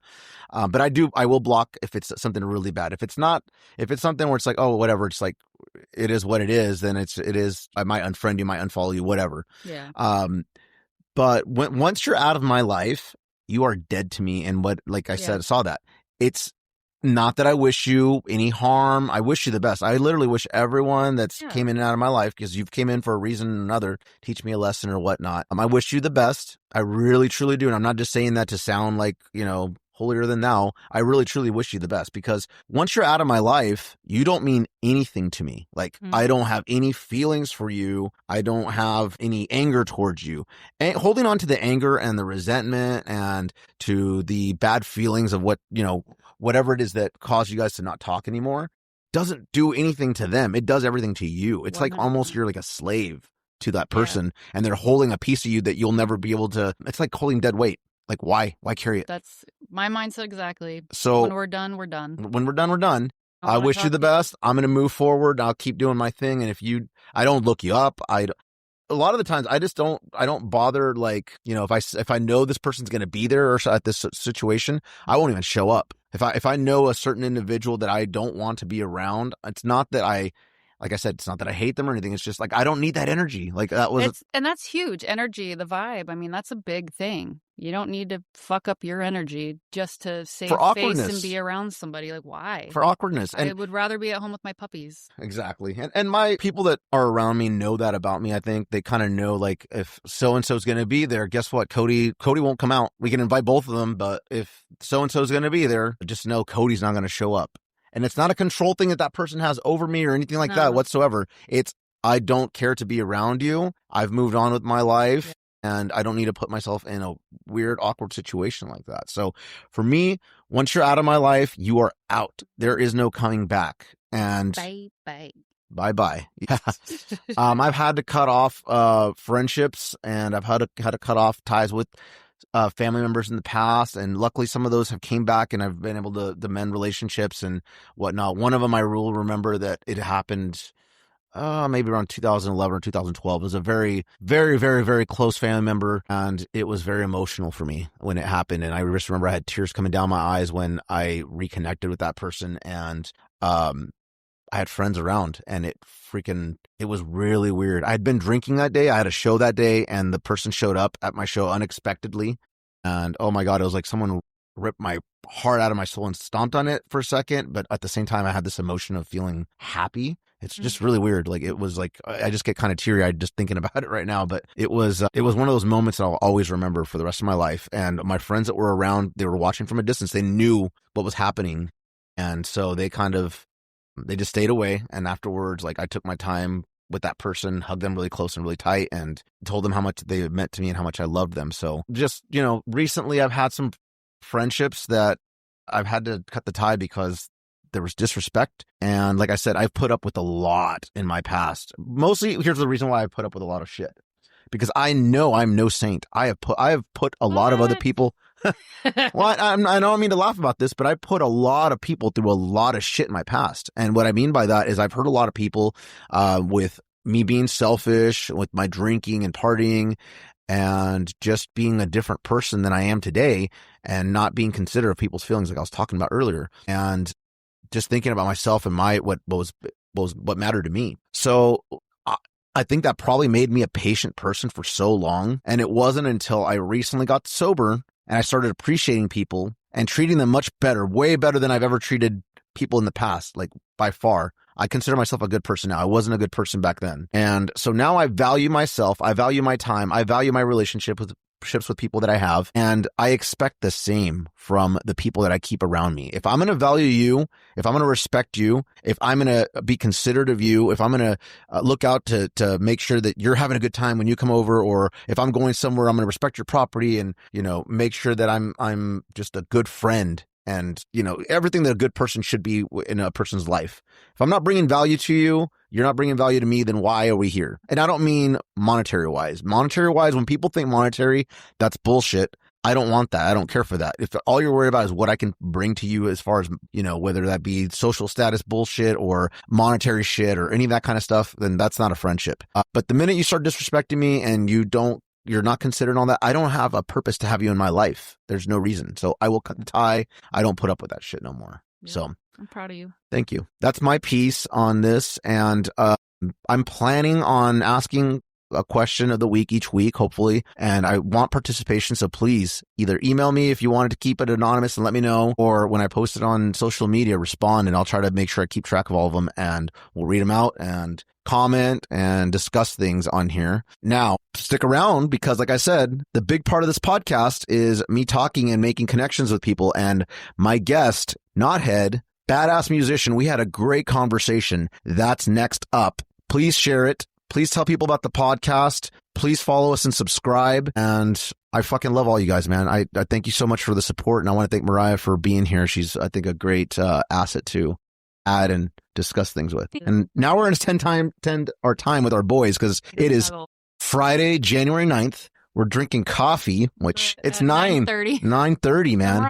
So we'll probably won't go to sleep, but we'll stick around with our gremlins and snuggle them. So please stick around for the podcast and make sure you share it with everybody. Thank you very much. Hello, everyone. Welcome. And today I have the honor of having my first guest here, who is a big name here in the Pacific Northwest, pop rapper artist, Knothead, aka real name Steve. Welcome, Steve. What's up, buddy? How you doing today? Thank you for having me. It's an honor to be here. I'm glad to have you, dude. Like, me and you have crossed paths. We've played shows together for many years, going way back to like 2011 or 12, and beyond that. I think our last show that we did down in Albany, you were playing with us too. So it was awesome to reconnect. I'm excited to have you here. Basically, what I want to do, Steve, is I want you to tell the people here that are listening, your life story, your up and comings, what got you into music, any struggles. Basically, tell me your story. Okay, for sure. I don't even know where to start with that. I mean, I guess you start at the beginning. So I was always a huge fan of music. My childhood wasn't the best. Me and everybody else. I'm definitely not trying to get in any kind of dick measuring contest over trauma or anything like that. But I like almost everyone that you and I probably both know did not have an ideal childhood and did not develop good coping mechanisms. I'm in my 40s and closer to the end of them than the beginning. So there wasn't like the mental health awareness that there is now. There wasn't is kind of like, go to a job site back in the day and say you're having mental health problems, or you're having a tough time, be like, man up, have a shot, pussy. Exactly. But, we were just, as kids especially, just kind of expected to deal with stuff. I was always a huge music fan. I think I was 11 or 12 when grunge broke, and I grew up in a town 60 miles as the crow flies from Seattle. That was about the time where, I was starting to get into my teens and you start getting your own mind about things and decide who you are as a person and start processing your childhood and look out at what's available out there. And I never thought that I would ever be like a participant in making or performing music. There was a time where I tried to play guitar, 15 or 16, sophomore year. I practiced at least an hour every day for a year. And at the end of that year, I learned that I didn't have fingers. I had big, swollen, uncoordinated, oversized sausages that just couldn't quite make chords. And that's all good. Played trombone in 5th grade band and like stand-up double bass in 6th. And then 7 through 12, I went choir, which is funny because I don't really sing any of my music at all. I, rhythmically bark, I guess would be the best way you could say it. But yeah, I lived and died by music. Alice in Chains was just the kings of everything forever, and Pantera came out, and until Dr. Dre dropped the Chronic, you know, rap was just kind of like the stuff that the older kids who beat me up listened to. Mm. And then when I was in 5th grade, I'm skipping back a little bit. When I was in 5th grade, there was this kid that I fought with like every day for a year for no reason. I don't even remember what it was. I think it was one of those things where like everyone like eggs a couple people on, and it carried on. Well, like we were the lunchtime entertainment and recess entertainment for like a year, and I just fought with this Mexican kid. I lived out in like 12 miles outside of a town of 9,000, like in a community of like 150. There was like a gas station and a restaurant, and that was about it. So I go outside one day and I look up across the street and someone's moving into this house. And there's this fucking Mexican kid that I've been fighting with for the last year every day at school. Of course it is. Yeah. And, just we were instantly friends, him and his stepbrother. It was their family moved in and we just instantly became friends. And he showed me Dr. Dre, The Chronic, and Old School Eazy-E. And I started like, oh, this is some shit like this is cool shit. And it's still, I had no idea. Like I didn't start even writing rhymes till I went to jail for the first time when I was 18. So there was a long time. Like music's always been so important to me. Writing lyrics on my arm and Sharpie and shit in high school because I was a fucked up little kid and angry and sad and the world owed me something because of how shitty my childhood was and all that shit. Like I was John Bender in The Breakfast Club. Like that was me. And I don't know if anybody, I mean, that movie. I don't know the various age groups of people that may end up listening to this, but one of the best movies that was ever made, I think, is my favorite movie that I've ever seen. I think, in fact, we just watched it with my 15-year-old, my wife and I last year, and he was like, whoa. I mean, obviously there's smartphones now, but that movie still resonates. I feel like it's still true. There's still those, subcultural groups of people. There's some universal shit about growing up that's never ever going to change. And despite like the changes in the world and technology, man, I think that movie holds up. And anyone who goes to school, that I was gonna say that movie definitely holds up. What's crazy when you think about it, like it's funny you mentioned the times have changed, but things have not so much. Is that back then you'd go home and you can kind of escape it unless you had problems at home too. But now kids have to worry about getting bullied from that bully on social media, and I think that's the difference in that aspect for the younger folks is that if they have a bully at school, now they're always on their phones, they're getting bullied on social media as well. And I had a feeling that when you mentioned that person you were fighting, you were going to say that you guys ended up being friends because I had a very similar situation with my best friend where we did not like each other. And it was because we were so much alike that we were just like, I don't know what it was, but we were just always at each other's throats, like talking trash to each other until one day we eventually became friends. And we related on music a lot. So funny that you mentioned that. Keep going. I was going to say,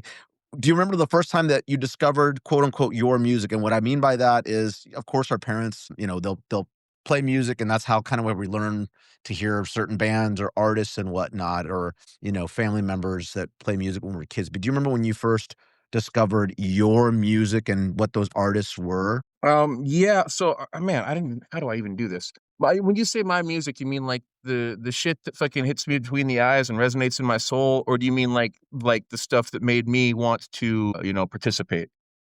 Your music as in what when it hit you and it, like, spoke to you. So, for example, like, for me, it was when I was growing up, my parents would play anything from The Doors, Led Zeppelin, to their Tejano stuff, but it wasn't until my cousin showed me and I would listen, but I never really went out of my way to play it. It wasn't until my cousin showed me, like, Metallica and Korn and Pantera where I'm like, "Whoa," and that spoke to me, and I instantly was hooked, and then I started now venturing out to go buy the CDs, buy the tapes, and watch the music videos and that kind of stuff. So, that's what I mean by your music. music? Do you remember when that spoke to you and you were like, I need to go buy this music?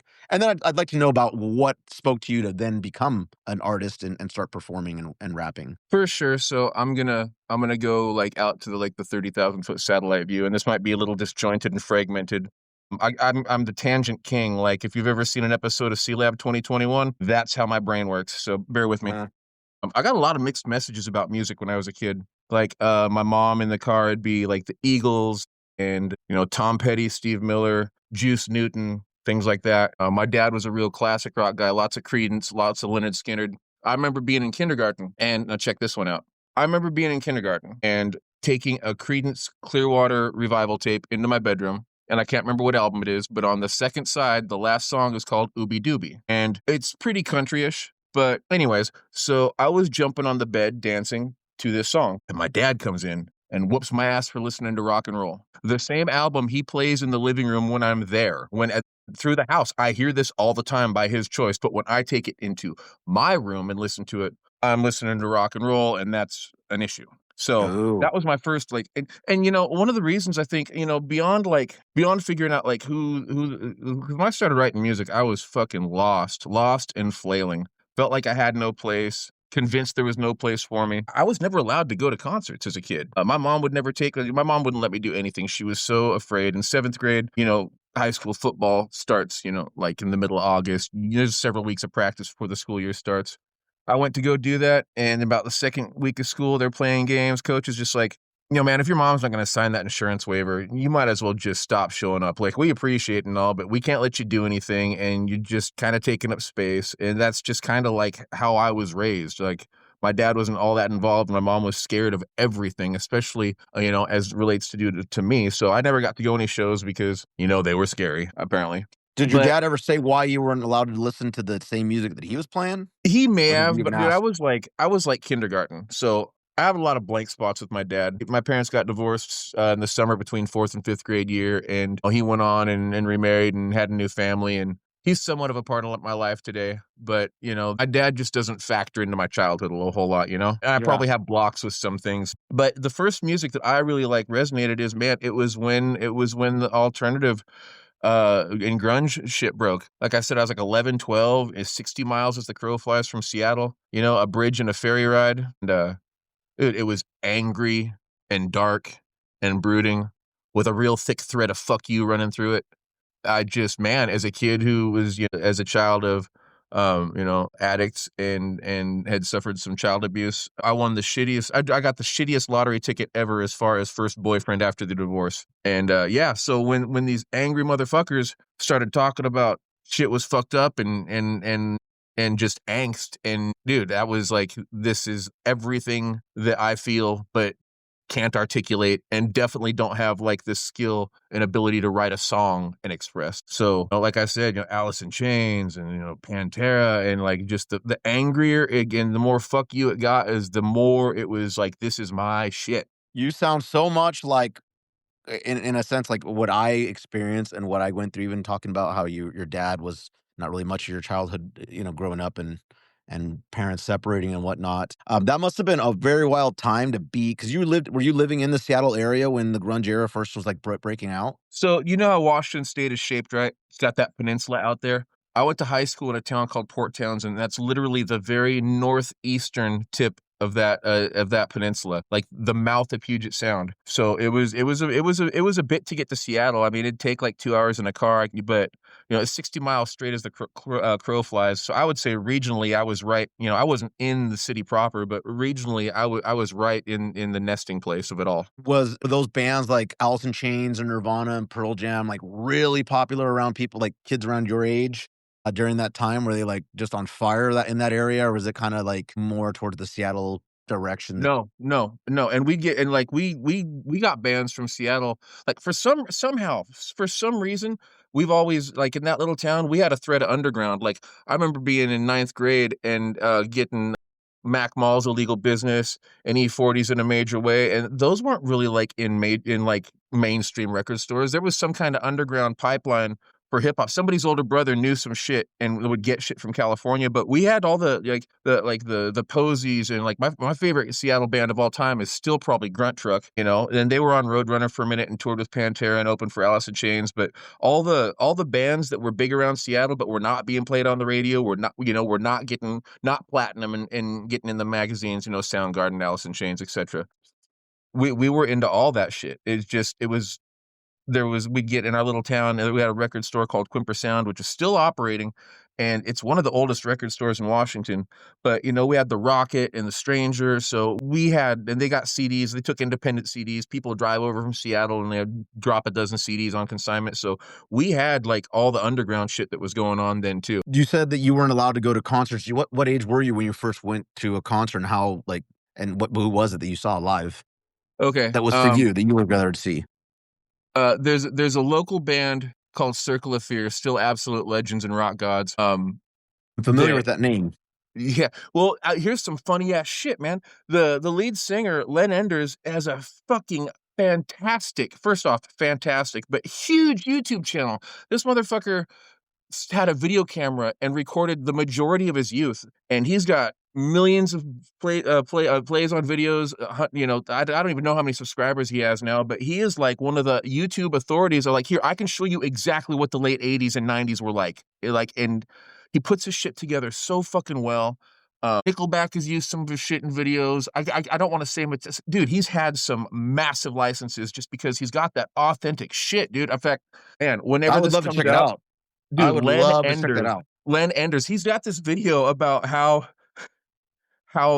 Stranger Things could be based on our small town, and dude, it's fucking, he lays out a really good case. I mean, stranger things are possible, but anyways, so the dude is like, anyways, but the first concert, they played like at the Legion Hall and stuff, but like the first concert that I wanted to go to, like buy tickets, like 107.7 The End in Seattle, once upon a time, used to do a thing called Endfest. And they did it at the Kitsap County Fairgrounds, which is another place. It's like the city of Bremerton's in there. It's a ferry ride from Seattle. And, you know, they had like the Beastie Boys and Rage Against the Machine. They had like everybody that was like headlining alternative shit in the early 90s. They'd have these festivals. And they did there for a few years, and they did a couple years in the Gorge. And then I think they did one or two at Marymore Park after that. But they only lasted about 10 years. Great stuff. But yeah, so that was the first one I went to, and my mom said I could go if I bought tickets for my two aunts, and which is like, fine, whatever. I mowed lawns, $100 in tickets, whatever. And one of my aunts got food poisoning within like an hour and a half of being there. So no. Yeah, dude, I was just crestfallen, heartbroken. You know, I basically got to walk in the door, look around, and had to leave. And I ended up going to 3 more after that. They had Korn headlining the second stage the week that their first album dropped. Shit. Dude, I've just so many. I remember it was like 90 degrees and blacktop pavement, and people were fucking dying, just smash, smear. It was one of the wildest pits I've ever seen to this day. Like the Woodstock one, but a fraction of the people. I'm very jealous of you, dude, because the early 2000s were fun, and that's when I got to be a teenager in high school. But it sounds like, because you're only a couple years older than me, it sounds like you were a teenager right in the prime of the 90s, and you're in like the area where, a lot of this music was very popular and it was coming out. So I'm jealous. I always say I wish I would have been a teenager in the 90s or the 80s. I think either or, but who knows if I'd be alive if that was the case. Dude, I was just talking with my wife about this. I think we got, like, at least our generation, like the end of Gen X, I guess they'd say, depending on who you talk to and like what meme you read and like whatever, they kind of break down generations a little bit different. Like, my mom was born in '62, and I would definitely call her the end of the boomers, but some people call that like, the early to mid '60s, the beginning of Gen X.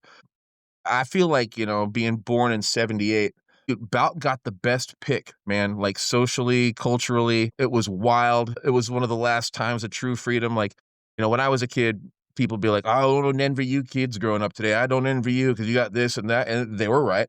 But I find myself saying the same thing to my kids, and I feel like I've got valid reasons to say that too. Like you said earlier, man, dude, growing up in the '90s with social media, a lot of us would still be in fucking prison. They'd throw us under the jail or Prison, shit we'd never. canceled.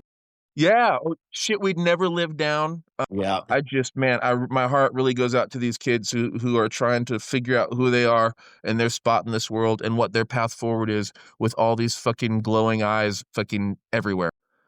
I don't like it as an adult. I can't imagine, trying to find my way and find out who I am, I just As a can't kid. imagine. Yeah. Yeah, because I mean, I heard someone say this in a podcast the other day. The world is such a smaller place now with social media because, anything and everyone is connected in some way, form, or fashion. Like if you go on, you're constantly getting suggested that, you might know this person. It's because they're connected to this person that you semi know because they're tied to so and so that you actually know. Sometimes you might go to a show and you don't even talk to a person, and then all of a sudden they're on your feed of people you might know, and you're like, "Wait a minute, like, I saw that person at the show. I didn't interact with them or anything, and all of a sudden they're on my suggested." The world is a smaller place, and it's scary, and it makes me wonder, like, I know this generation is kinda screwed with that kinda stuff, but what is the next generation after that? Like, how much more intense is it gonna get, and how much crazier is it gonna get? Especially with, like, my nephew, he's only 6 years old, and he's got the damn iPad glued to him, but he's, like, smarter than hell with it, just scrolling through things and finding things and just, like, it's a good thing and a bad thing at the same time, but Oh, for sure. Everything's a line to walk. I first noticed that in like 2017 or 18. I got a new job and, I went into this Costco and I checked out and I went home or we got out to my car and I pulled open my Facebook and the people you might know. It was the checker I had just talked to, and there was oh my no god. mutual friends. So that's when I figured out, our phones proximity ping on off each other, and we give them every time we sign, a yes to terms of service. We agree to all kinds of shit. And shortly Yeah. after that, I got a new brand of cat food that we didn't get normally because it was new on sale. And then within a day of that, and I told my wife within a day there was ads for all these different brands of cat food I'd never heard of. And I'm like, this is some creepy ass shit. There are some times where I'm literally talking to my girlfriend about something, and I'm not even kidding when I say this. Within less than a minute, I'll open up social media, and the first thing that pops up is an ad for something that we just talked about, and I wasn't talking about it, like a day before, or 2 days before, or searched it or anything. We were just talking about it in conversation. I open up my app, and it's already right there. I'm like, what in the hell? Like but you're right. We signed a waiver or whatever when we're enlisting in these apps and in social media and when we're submitting all of our information. There's no privacy anymore. And I agree. I think we are fortunate to be in that because I consider myself, they say I'm a millennial. I feel like I tie more closer to the Gen X just because I grew up with cousins of mine that are older by a little bit. And that's kind of who I would always be around is older people than me. Not much older, but a little bit slightly older than me. So that's who I relate to. And I feel like we benefited from being right at the time of right before social media to see what it was like. And then in the age of the internet where, we could still dabble with the technology and, it's something that we can still use and we're not like completely, I don't know how to politically correct say this, but we're still tech savvy. Yeah, yeah. No, man, these kids, dude, like every mistake, every, incomplete, unformed thought, everything, you might say emotionally or do is documented and archived for eternity. I mean, like, I feel like we were kind of like the last generation that was allowed to make mistakes and, they would just fade off. And I mean, yeah, obviously, there was always someone who did some stupid shit at a party or shit their pants at school and that follows them forever. But people can go like the digital footprint thing. People can go back is anything you put out there, and so what my wife and I have come up with is even like offline, even like texting, man, don't write anything that you're not that you if you would be uncomfortable having it read in court, don't fucking put it down. Yeah. Yeah. 100%.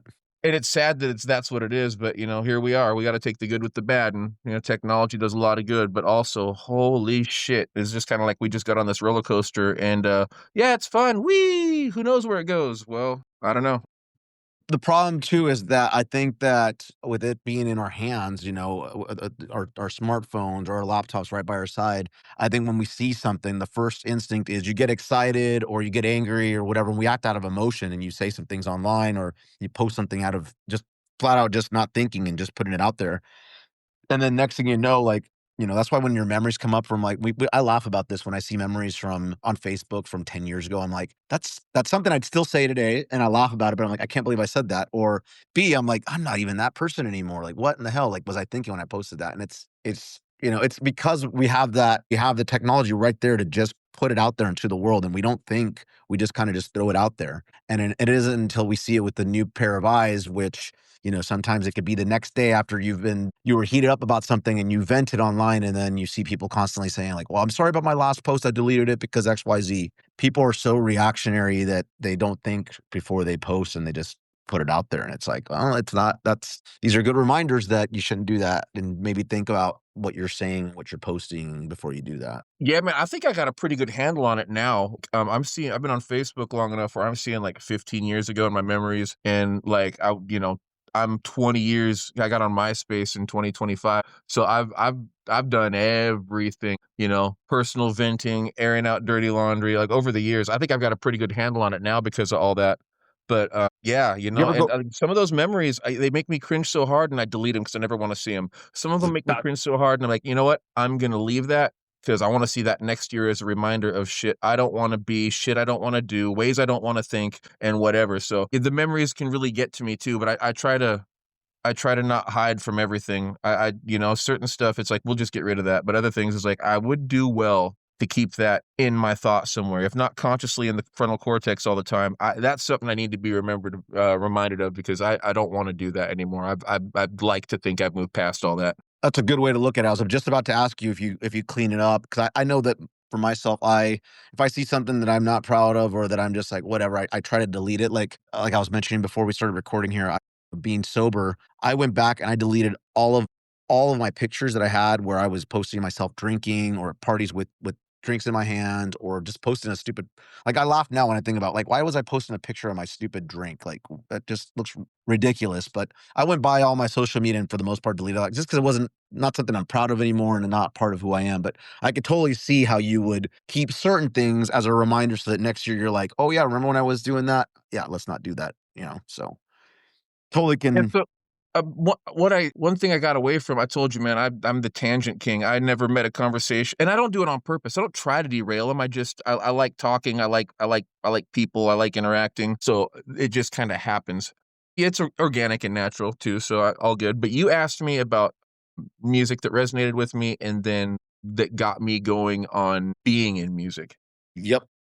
So when the Judgment Night soundtrack came out, I don't know if a lot of people know what that. There was a horrible movie in the 90s with Dennis Leary and Emilio Estevez called Judgment Night. A bunch of buddies take the wrong exit off the freeway in Chicago when they're going to like a Bears game, and spend the rest of the movie running from a gang. And it was not a very good movie. I'm not trying to disparage anything, but I'm not the only person who thinks that. The soundtrack, like, most people remember the Spawn soundtrack, but the Judgment Night soundtrack was the first to take rap groups or rappers and marry them with bands like Helmet. Biohazard.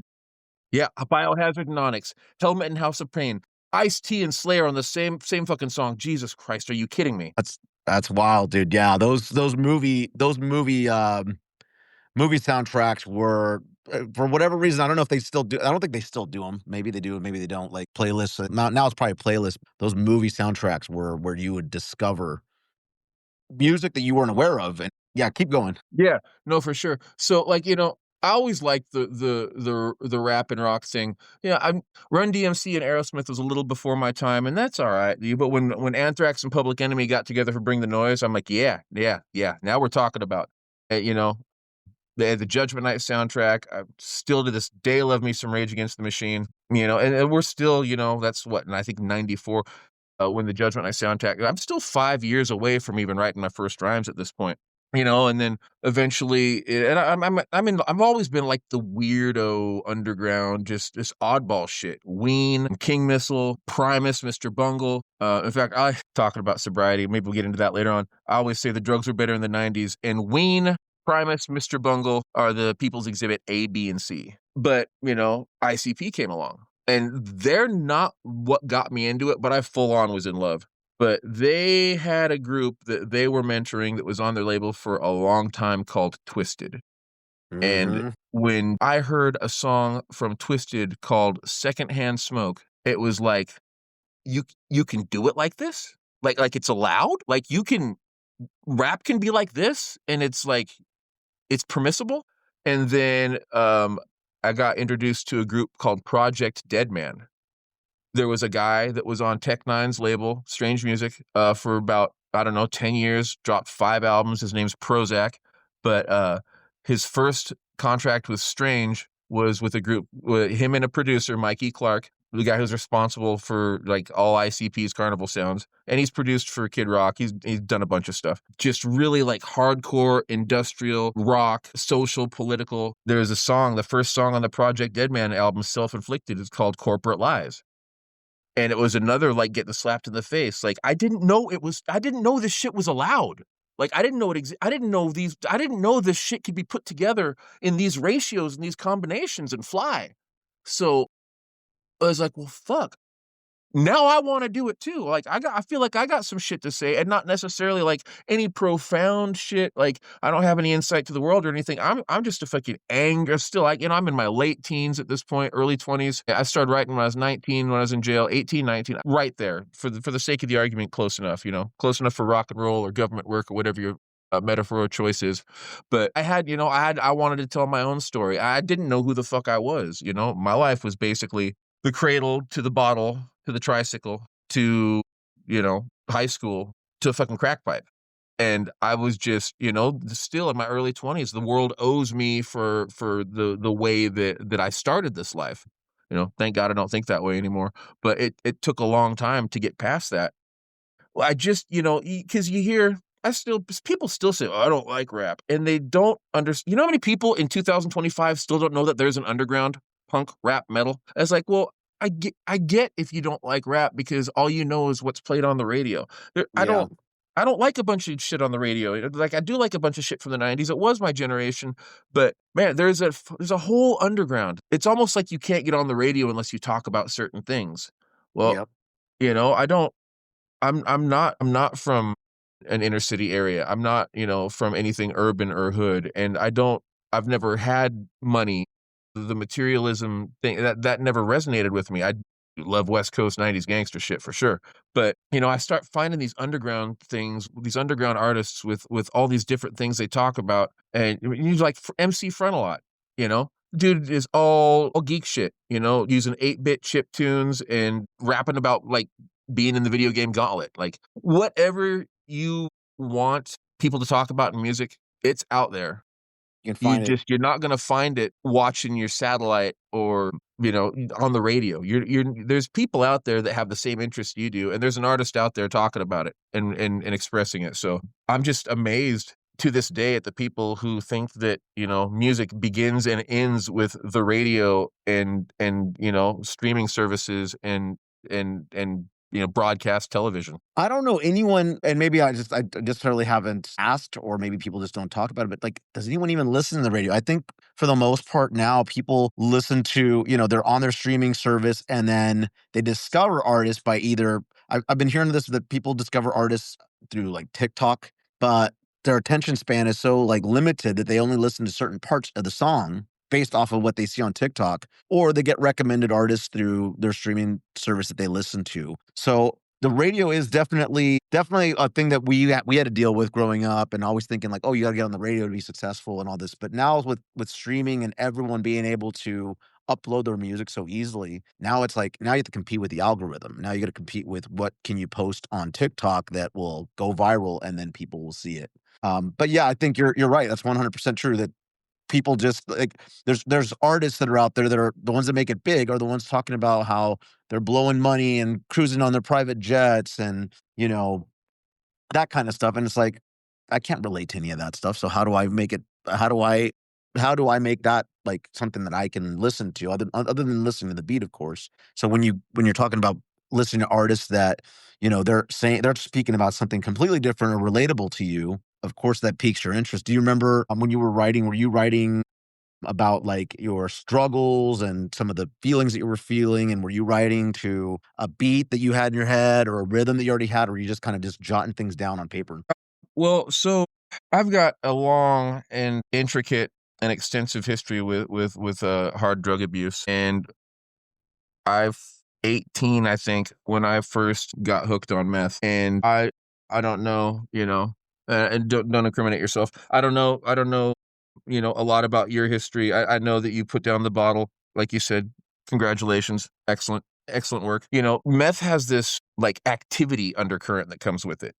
People fixing cars, or the jokes about people taking toasters apart, cleaning their house for 4 days, like all that shit's real. And I don't, I could never, I just saw all the shit people were doing, fucking, rock collecting, washing rocks from the river. And I just wanted to write. I wanted to, like I said, I'd come across those other artists. It's like, man, like if they can do that, then I can do me. I can just be me. If they can get away with that, then I can get away with, with me.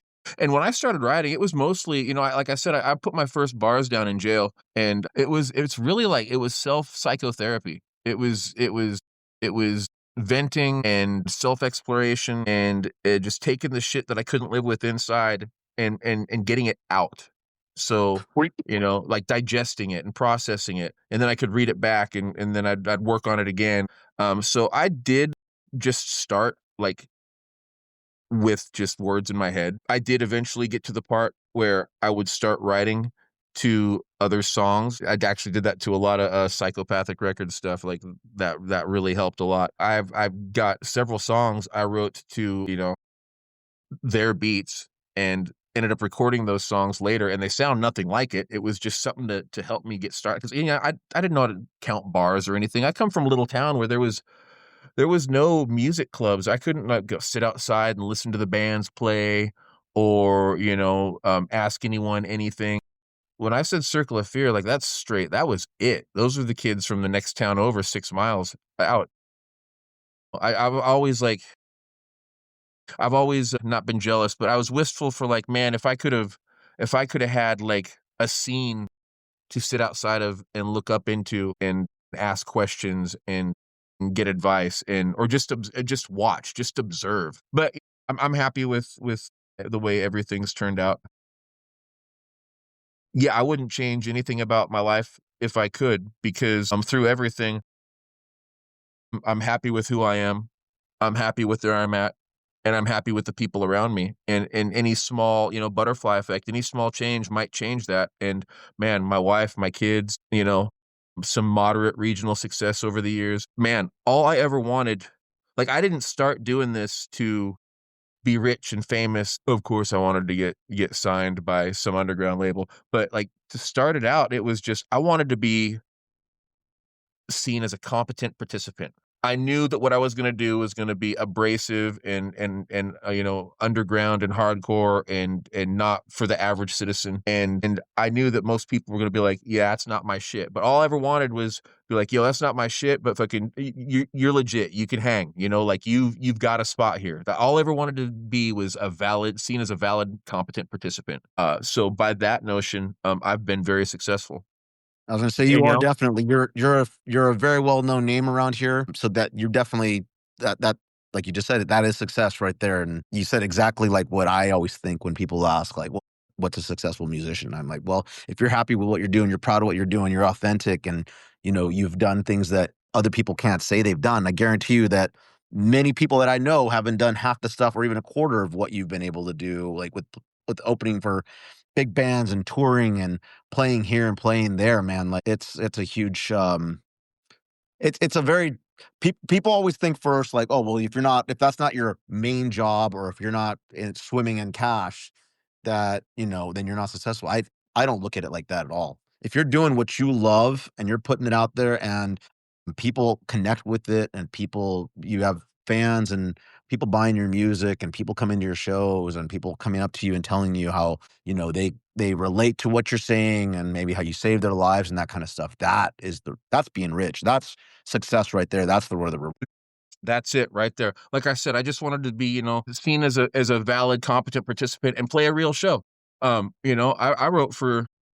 probably wrote for a year and a half or so before I started recording, and I would fucking rap to people. I would like, people be out partying, there's a parking lot. Dude, this one little town of like 600 people, you could go there in the 90s, any hour of the day or the night. You could show up at 3 a.m, there'd be 30 kids in this grocery store parking lot, just wild out, drinking, doing dope, whatever. I'd be right there on the corner with my notebook, and I would rap at people at parties, on porches, on the street, anywhere someone would slow down long enough for me to freaking like to target them. Because I was all consumed by it. I had nothing else going on in life. And this is one thing where it felt like, this is my thing. This is for me. And, one day, I got a buddy. His name is Mike Clevenger, and I love him to bits and pieces.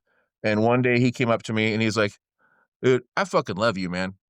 But we haven't had a conversation in like a year and a half, 2 years. I say, hi, Steve. And you just blow my head off with fucking bars. If the next I time I love see that. you, we don't have a conversation, I'm gonna fucking punch you in the face. We're gonna fight. He said, go record, like do something with this. Your whole life is this. Like, go make something out of it. And it was about that time. I would be on like some Obi-Wan. See, Han Solo was, I don't believe in luck. Freaking, was it Obi-Wan that said there's no such thing as coincidence? So Yeah. around that time, I got picked up hitchhiking by a buddy that I hadn't seen for a while from from high school. And he, old school, just gathered all the like the audio magazines he could. He built his own rigs, and we caught up, say, "Hey, what's going on?" "Oh, nothing, doing this and that," and just kind of been trying to like write some rhymes. And he says, "Well, check out this thing I did with a buddy Ryan, off his McDonald's wages, and put in a CD that sounded fucking amazing." Ryan Kilty, shout out to K-Style, wherever the fuck he's at. Homeboy went in the 90s and did a life of service. I don't even know if he's stateside anymore. He went to be a career military man. Wherever you're at, bro. Much love. But yeah, he played K-Style, and I was like, he said, "Yo, we could do something like this." And I was like, no, really? No. And when you have a dream and it starts to look real for the first time, is undescribable. Undescribable excitement, undescribable fear. It's scary. Um, you almost can't believe it, but all of a sudden, I've got a notebook full, and here's a guy who knows, like, came from an industrial background, so it was all real dark, 9-inch nails, skinny puppy, which is just adjacent to the shit I wanted to do. And it just all started coming together. And I was still in just the midst of a horribly crippling drug addiction. It was all I could do, basically, was do dope and write music. A couple years of he moved in to an outbuilding on my mom's property, a bungalow, I guess you'd call it, a cabin, a little studio, and we just made music. And it was one of the greatest times of my life. Robert Keys, Turn It Off Studios, aka Broken Mirror, aka the mad scientist producer. I gotta give love to the people who helped me, be whatever it is that I am today. I love that, dude. And something you said is just still kind of like hitting me hard in the head right now from what you just said a moment ago, where you said that you had to learn it on your own. Because nowadays you could go on YouTube and you could find a tutorial on or slow down videos, or watch, Google something to see how to properly spit to some bars, or play the guitar, or what guitar tabs are, or how to do a drum beat, or you can literally look up anything you want and you can find a tutorial online. But back then, even back for me, like, if you were doing music, you had to really know someone that was doing it, and you couldn't take a course on it. It wasn't like you can just, find Joe Schmo down the street that could teach you how to play or teach you how to rap. You kind of just had to learn it on your own. That I just blows my mind thinking about there was a time like that. Because now anytime when I don't know how to do something, the first thing I go to is I go to YouTube, and I'm like, okay, how do I replace this stupid filter in my car or whatnot? But like for you, like you're talking about with rap, it's something where you just kind of taught yourself and you figured it out, and trial and error and all that. And that I can relate to that, just because when I was playing, I play a little bit of guitar and singing, all that. I taught myself. I had to learn by myself. I had to, kind of figure out what tabs were and how to read them and whatnot. So I'm from the same generation as you. And you did mention about, what like my past is with drinking. Drinking wasn't the only thing. Went through a party phase of a lot of coke. Never tried meth, never tried heroin, but I'd mess around with coke a lot and some Molly. I smoked weed on occasion. I went through a phase of it that was a lot more of my high school time frame when I was really smoking a lot of pot. But did you find that with writing music, it was easier to write when you were high, or did you write like In the did it not make beginning sense when you were sober? In the beginning, yes. In the beginning, yes. Drugs were an absolute fuel. It was like the muse I could turn a tap on, running hot and cold muse out of the taps. And that only lasted for about 2 or 3 years though. And then it would just but I was getting farther gone too. I was too high to qualify, too high to function. I would just get high and like nothing. Just nothing. I was just getting high, so um I wouldn't recommend it, but, there's all kinds of ways to do it, and, for me, that shit had a window on it, a very limited window. Did you ever perform under the influence of not alcohol, but like drugs while you were on stage? And A couple times in the beginning, but I didn't get, like so I put my first album out in 2001. I'm so old, bro, we recorded my first album on Fruity Loops 3. I've used Fruity Loops. I used to, that was the first technically DAW that I ever messed with, so I know what Fruity Loops is. So, yeah, I didn't get my first show until 2000. I've kinda always been an overachiever, honestly. My first show was opening for Sir Mix-a-Lot, my first Damn. show, which is fucking wild. That is wild. That's oh, dude, that's we played with Sir Mix-a-Lot and opened up for him as well, but for that to be your first show, that's pretty huge. Yeah, well, I mean, Port Townsend, again, it's that little town that I told you about, it's like 9, 10,000 people. There's a place there called the Roadhouse, and I was doing ironwork at the time. I was going back and forth. My boss would go get contracts in Hawaii. He'd spend his winters in Hawaii building. Bummer. I'd go over there, like, go over for 6 weeks, come home for 2 weeks, go over for a month, come home for a week. So I spent the large majority of 3 years or so. I probably spent, about 2/3 to 3/4 of my time in Hawaii. And on one of those times, I just got off the plane and I went out. I was like, man, I had a pocket full of money, gonna go fucking get high. And I get into town and I hear that Sir Mix-a-Lot's playing at this place tonight. So I go up there, and the guy that's the promoter is one of my uncle's friends that I actually worked a couple weeks doing drywall for once upon a time. And he's like, "Where you been? What's going on?" I'm like, "Dude, I just got off the plane from Hawaii like a couple hours ago. I just got here from Seattle." He's, "I've been looking for you for weeks. This has been yours to open." I'm like, he's like, "Can you put something together?" And I'm like, "No." And then right then, a buddy popped out that I used to go get high with, and we'd play beats and freestyle in his car every now and then. And he's all, "Yeah, I mean, I got like 6 of your beats at my mom's house, like a mile away." Oh, I got to open for Sir Mix-a-Lot on, 2 or 3 hours notice, unprepared, unplanned, but I felt like it went good. But also I was really fucking high, so maybe it didn't. But the reaction was good, and it was just, man, it was just a fucking taste. It was like getting that first sip of water in when you've been in the desert. It was just the fucking taste, and couldn't tell me nothing, man. Couldn't tell me nothing after that. That is fucking wild to hear, dude. Just because like because I do listen to a lot of podcasts and I listen to a lot of like big bands talking about like certain things that happen. And some of the bands like you'll hear about they got their first break by opening up for X, big band at that time. And a lot of it was them like having to scramble or hustle or ask, just flat out ask, and they're like, "Yeah, sure, go ahead and get on. You can get on. You can be the opening act." So, like to hear you say that, it just reminds me of that, and that's like something you hear about like on a podcast with some of these big bands and whatnot. So that blows my mind. I can't believe like I would say that it doesn't get any better than that. Like your first show that you can say that you ever did was opening up for a huge act like Sir Mix-a-Lot, an icon, a music icon. How was it to play In after front of my that? in front of my hometown too, though, so, like, I was spun out, man.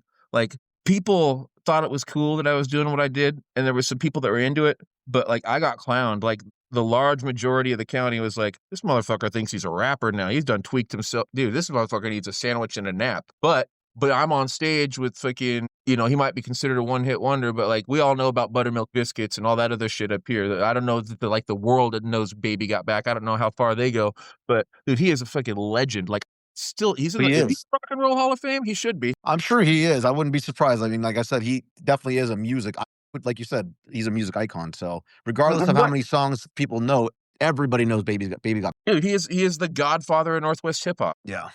Yeah, 100%. So I mean, that's gotta be that had to be such a rush. It's like the pressure and the fact that you didn't fold and you just said, "Screw it, I'm gonna do it," and did it, man. That is awesome. What year was that? And how old were you? That would have been like 2003 or 4. So I'm gonna go one farther. So the guy booked Mix-a-Lot to come back. And it wasn't Mix-a-Lot per se. It was a group called Out of Sight, like Mix-a-Lot's proteges. So everyone showed up expected to see Mix-a-Lot, and they saw Mix-a-Lot come out and do like 2 songs with this group. But, so it was all going to be sold out and all this. And I ended up meeting my wife that night because a girl that had a room in one of my friend's houses cut hair at the same salon that this girl cut the next county over. And they thought they were going to get to the show. And the girl's like, oh, don't worry. I'll show my tits. We can get in. Didn't happen. And so they ended up going somewhere else. And these girls were having a party. Like my friend Alicia, she's got a pile of sisters, and they were having a party. And I ended up there because I had nothing else going on. So this girl who had brought her coworker over took her back to the party at her house, and I ended up meeting my wife that night, bro. Damn. And on New Year's Eve is going to be 19 years with rings. Congratulations. New Year's Eve? Yeah, New Year's Eve. People are Another like, thing we have in common. New Year's Eve? People are like, why New Year's Eve? It's like, because I don't know, I guess we wanted to hate fucking New Year's every fucking year for the rest of our life if it didn't work out. My parents got married on Valentine's Day, and neither one of them are very fond of it anymore. I bet. I was going to say another thing we have in common.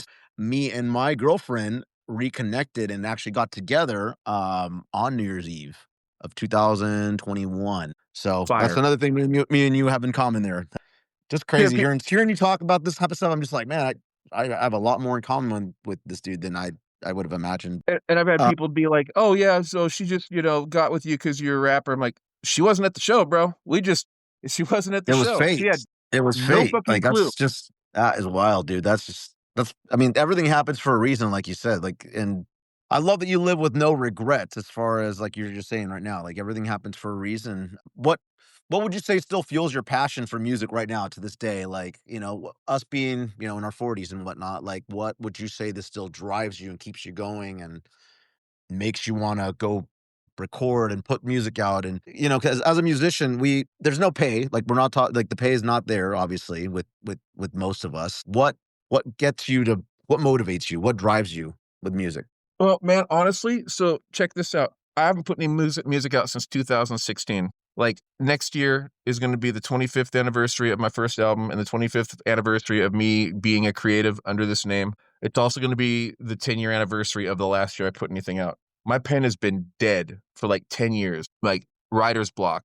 Not always writer's block. I get some things, a couple couplets, half a verse. I'll write something and I'll start editing it and picking it apart before I even get done. And I've read a lot about writing and creating since then, and that's apparently one of the worst things to do.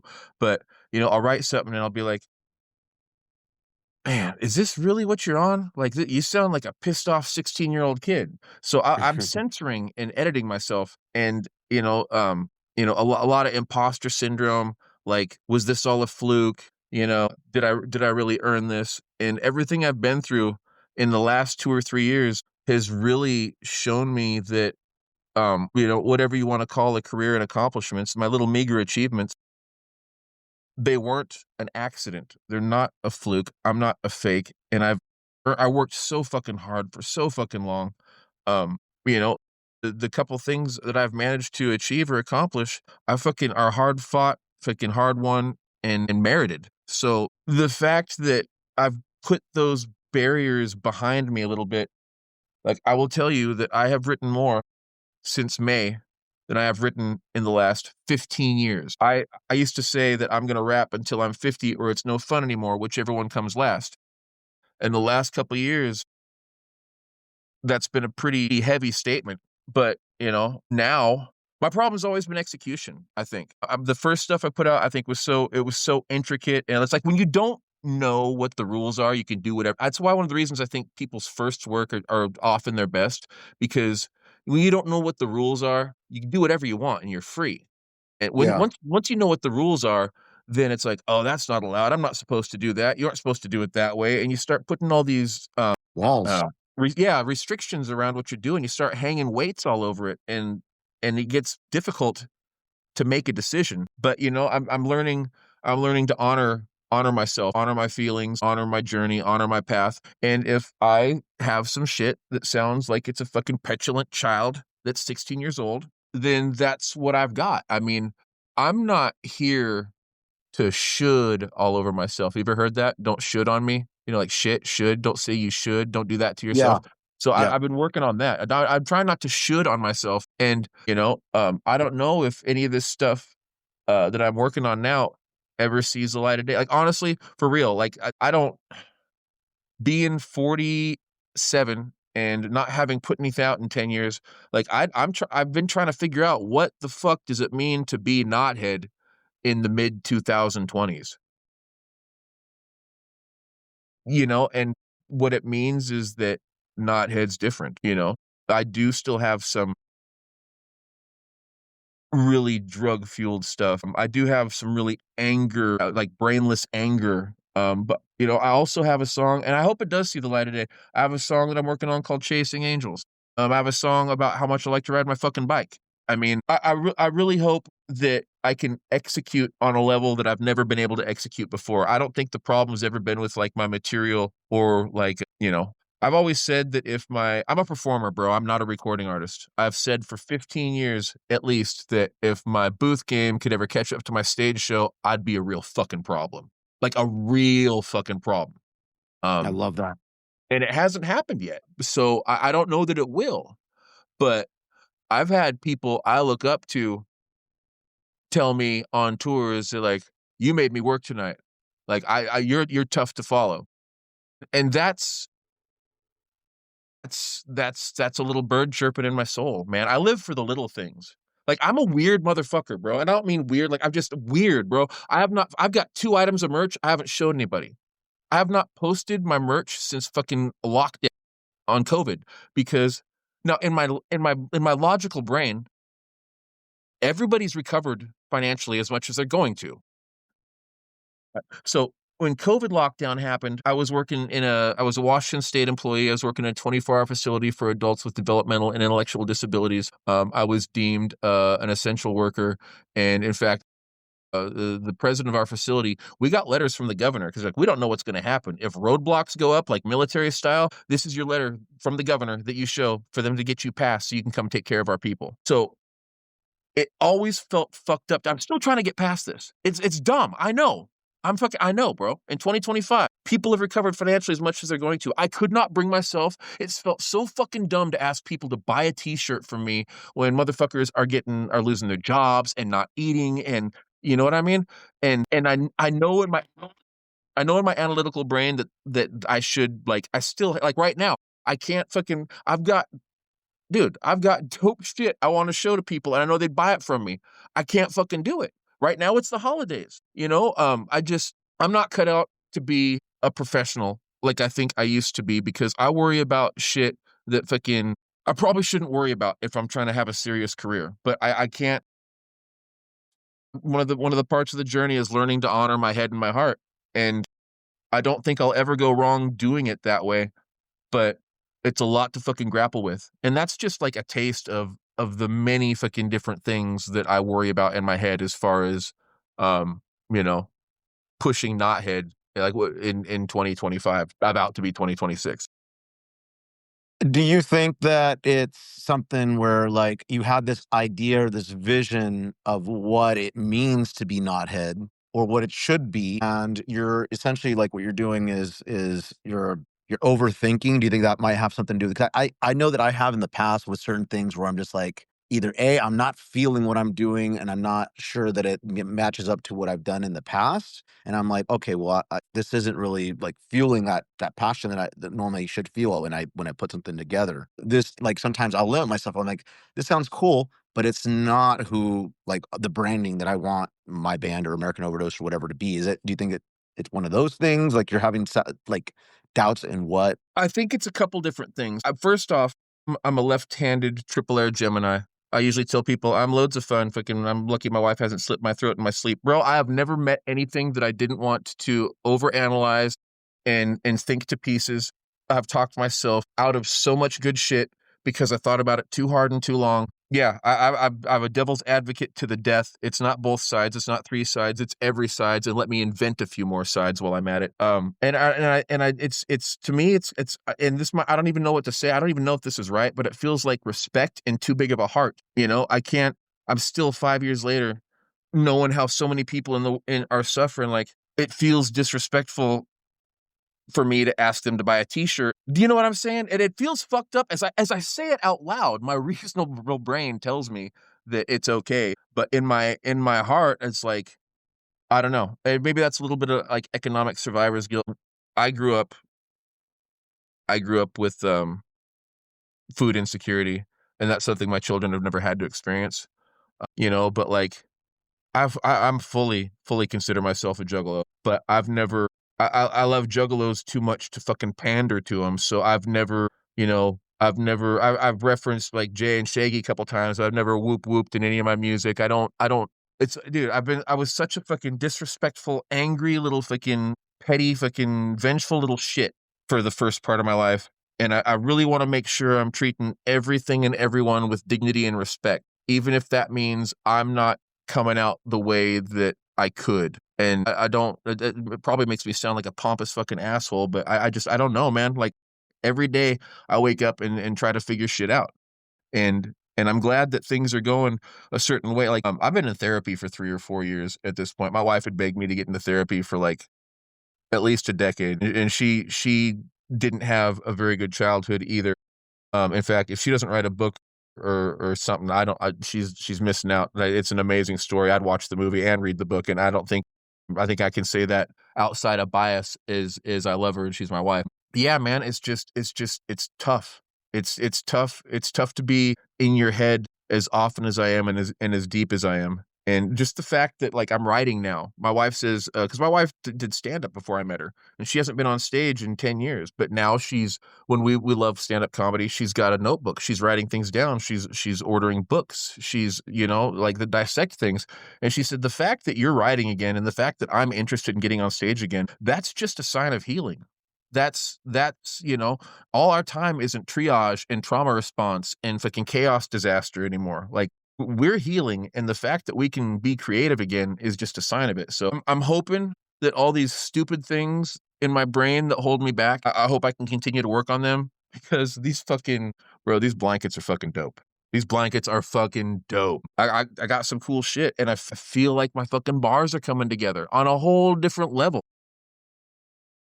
Well, everything you just said right now, everything you literally were just saying in the last 5 minutes, I think that's something you should be putting into your lyrics, because I guarantee you there's a lot of people that can relate to that, including myself, that can relate to feeling like that and relate to that kind of stuff. And they need to hear it. Kind of like when, you first heard the music that spoke to you. I think that what you're saying right now is exactly what needs to be said in music. And maybe that's just what you need to put out in some of your songs, and someone's gonna hear that and they're gonna be like, holy shit, like, I'm not the only one that feels that way. I'm not the only one that overthinks and, feels guilty about this or that. I think what you just said right now, literally you could put on paper and obviously play around with words and whatnot, but something like that alone could be a song. I do know that the more that I think, the worse it gets. The less I think about things, if I could just lock into the feeling and ride, I'll be way better off. But when you started, like, I just wanted to rap. Nobody told me I was going to have to be my own secretary and promotions and PR and your own intern and your own graphic designer and your own booking agent. Nobody told me, that you're going to have to, I wanted to do this. Yeah. It entails A, B, and C, right? No, it Yep. entails X, Y, Z, Z1, Z2, Z3. Nobody told me that, like, nobody told me there was going to be 25 other hats I was going to have to put on. And I think, honestly, a lot of the times the business side of shit kills things.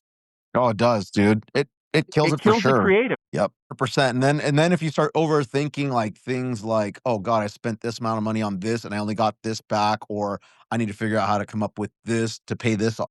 When you start getting into that, that's when you start really like, you're like, is this even worth it? But it's like that the business side of things can definitely screw up the creative, where then you feel like the pressure is on that you have to do certain things, like write certain ways or talk about certain topics or whatnot, in order to potentially reach for that single that's gonna get some airplay or get some revenue in to pay some of those bills. And so yeah, man, that's all relatable, and I can totally, I'm sure any listener out there that's a musician can relate to that.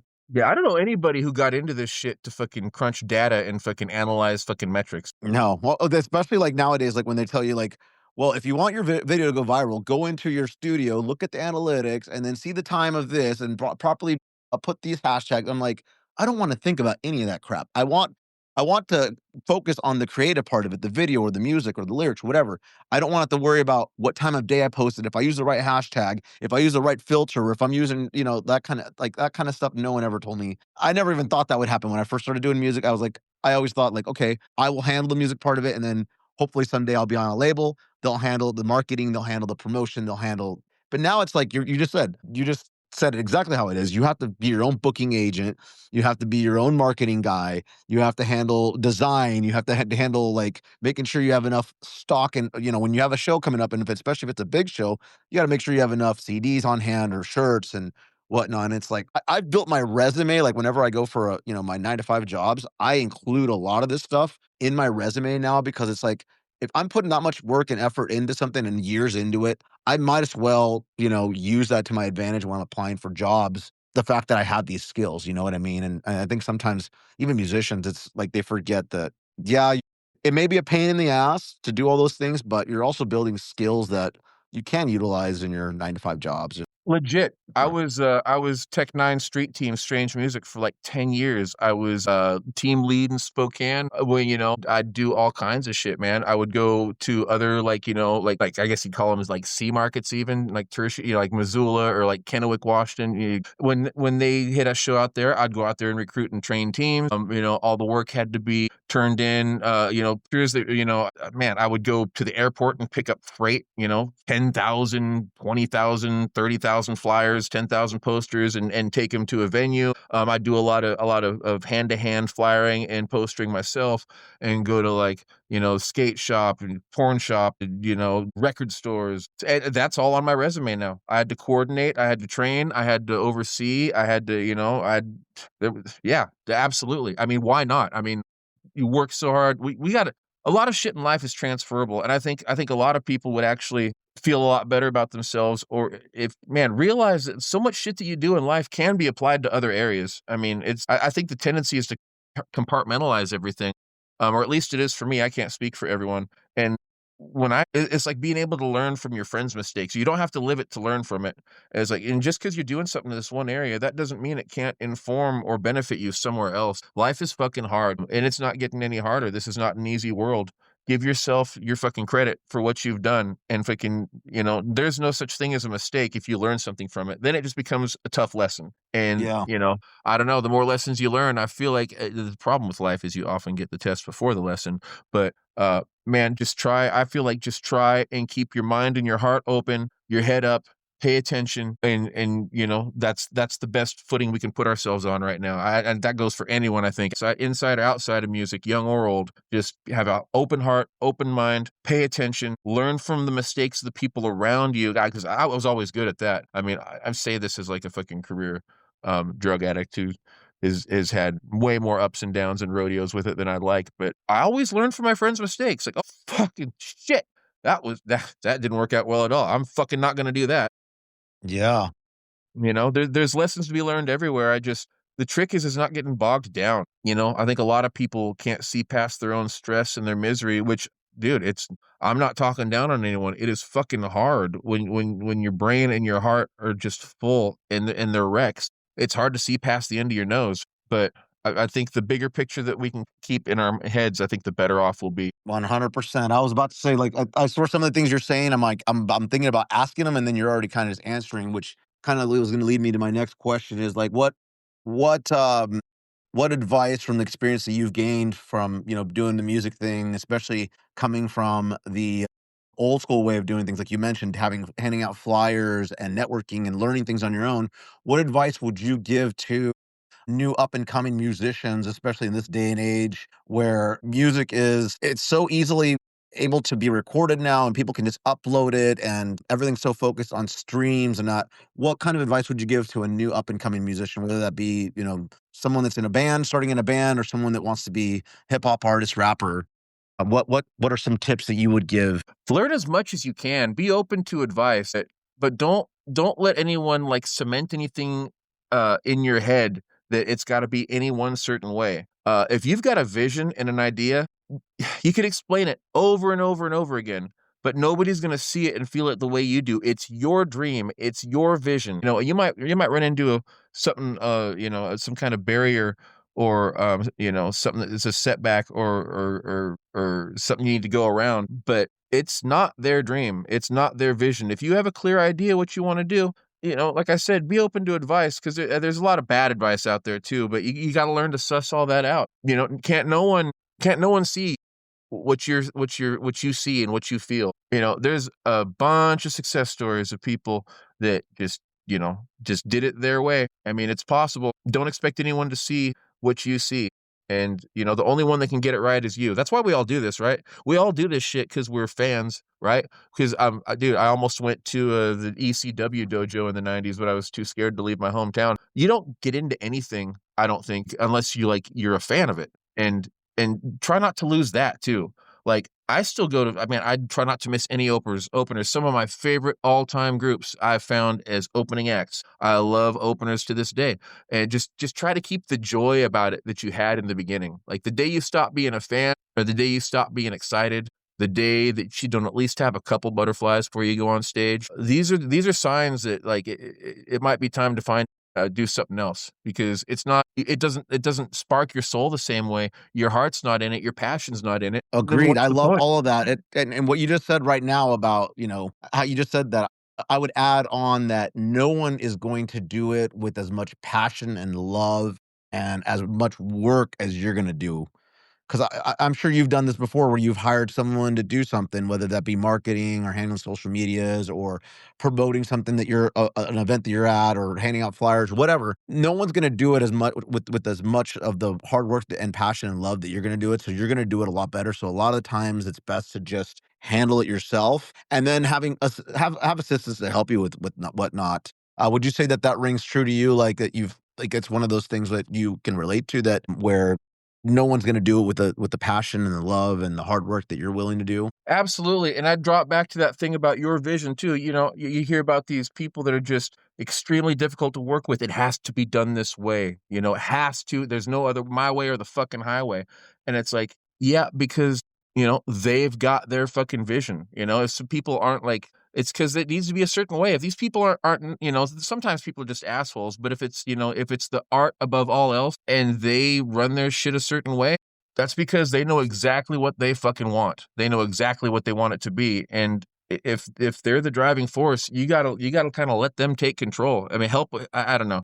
I haven't really worked with a whole lot of other people in that respect, so I can't really say too much to that. But I know after the fact, and some of the stuff I've gone through, when I hear about like people they call tyrants and miserable to work with, it's like, well, I mean, it's their name on the shit. It sprang forth from them, and it better be the way they fucking want it, or they're not gonna put it out. Like, that's all legit to me. That all makes sense to me. So I'm working right now with Johnny Santos from Spineshank, the singer from Spineshank. He's producing our new music, and one of the things that he told me is that he loves working with me because I'll come in there with a bunch of ideas, but I'm not dead set on a certain lyric or a certain melody or a certain anything. I basically come in there with an open mind, but I have ideas of where I want to go with it. If he makes a suggestion, I usually will follow it, but if I strongly disagree with something, I'll like let's meet in the middle. And he says he loves that because, you're hiring somebody like a producer or, a graphic design artist or whoever it may be. You're hiring them for their expertise and hopefully you did your research and you're hiring them because you like what they do and the results that they put out. If their name's tied to it, you know, obviously they're going to care because if they're putting their name out there, if something comes out and they were against it and they suggested you go about it this way, it's because they know it's because their name is tied to it. So maybe just listen. But he was telling me about how he's had to work with people in the past where they literally come in there and they just want him to hit the record button. And it's like, well, then why the hell did you hire me to do that when you can just do that yourself? If you're Yeah, you hiring me and my name's going behind it, I want to make sure that what my expertise is coming into play in that and my yeah, you can suggestions. go get a robot engineer to just push buttons and follow orders anywhere, but if there's any kind of like collaboration or you have a producer, again, what the fuck are you have a producer for if you don't want any of their input? Yeah. Yep, I love it, man. It's been a great conversation here with you, and I love that we were able to just like we're already at an hour and 20 minutes now here. And is there anything else that you want to discuss? Anything else that you want to share? This would be a chance for you to. Where can people find you? Some plugs that you have out there for your socials. anything else you want to get off your chest? No, man. Again, I just so many places I could go. Knotheadmedia.com, Knotheadmedia, knotheadmedia.com. My TikTok is Knothead Media. I think all my other social medias are Knothead Music. Like I said, it's been a long time since I put any music out. I'm actually working on music for the first time in about a decade, and it's going pretty good. I hope that something comes out next year. I would love to put something out for the 25th anniversary as a um announced public creative being. I work slower than a snail going uphill through molasses in January, so I don't know if that's going to work out. But um, yeah, come check it out. I run all my own shit, so I'm always down for a conversation. Tell me, that EP sucked on 25 minutes of my life. I'll never get back. I'll take it. There's nothing I haven't heard in 20 years of social media that's going to hurt my feelings at this point. Or whatever. Even if you don't check anything out, I appreciate anybody who sat here and listened to me and Cody. Much love to American Overdose and everything you guys are doing. I've told people I one day fully, like, you guys just keep on the grind. The way you keep putting videos out, I've told people, like, you guys did Rockville last year, right? We didn't do Rockville. We did Rockfest in Cadott, Wisconsin in 2024, and Milwaukee Metal Fest out in Wisconsin as well. So we did 2 festivals that year. I keep telling people I expect to hear you guys on alternative radio any fucking minute now. That would be nice, man. We've been pushing for it, but much respect to you too, man. You've been around. I know that, like, you're a very well-known name. I can mention you to a musician and they all know who Knothead is. So a lot of respect for all the hard work that you put into it. I think the stories that you mentioned here on this podcast are going to serve people well. It's going to inspire people. And this was great conversation, honestly. Like, especially for our first episode, I'm like, wow, like I was worried that, there would be some dry moments here and there, not because of you, but because of me. But, like, you were a great guest, especially a great first guest, because like I said, before I even asked it, you were already kind of answering it, and you're almost like you were reading my mind or something. But I love it, and thank you so much for being on the podcast. And I want everyone out there to go check out Knothead. If Knothead plays near your town, or just make a trip out to one of his shows when he starts playing live again. Yeah, that's right. I got portable PA too. I do backyards, basements, crawl spaces, and nothing too small. Let's talk about a little bit of transportation and a couple of merch sales. I will be in your living room tomorrow. I love it. Thanks for being on here, Knothead. I'm going to go ahead and close this up. And that concludes my conversation with Knothead. Please be sure to go out there to his website, check it out, check out his music, follow him on Spotify, on all the streaming platforms, share his music. Like I said, great conversation. I look forward to having him again. Please make sure to follow and subscribe to the podcast, and we will see you next week. Each week, I'm going to try to ask for the question of the week for crowd participation, and then I will be posting a response to those before every one of the episodes that I end up doing. And we are going to be on a weekly basis, so hopefully every Monday I'll have a new episode for you guys, unless something crazy happens, which can happen from time to time, because, your boy does get busy with band stuff, or if I'm traveling or whatever. Thank you so much for listening to the Liquid Shape Podcast. Spread the word. Find us on all social media platforms. Follow and subscribe.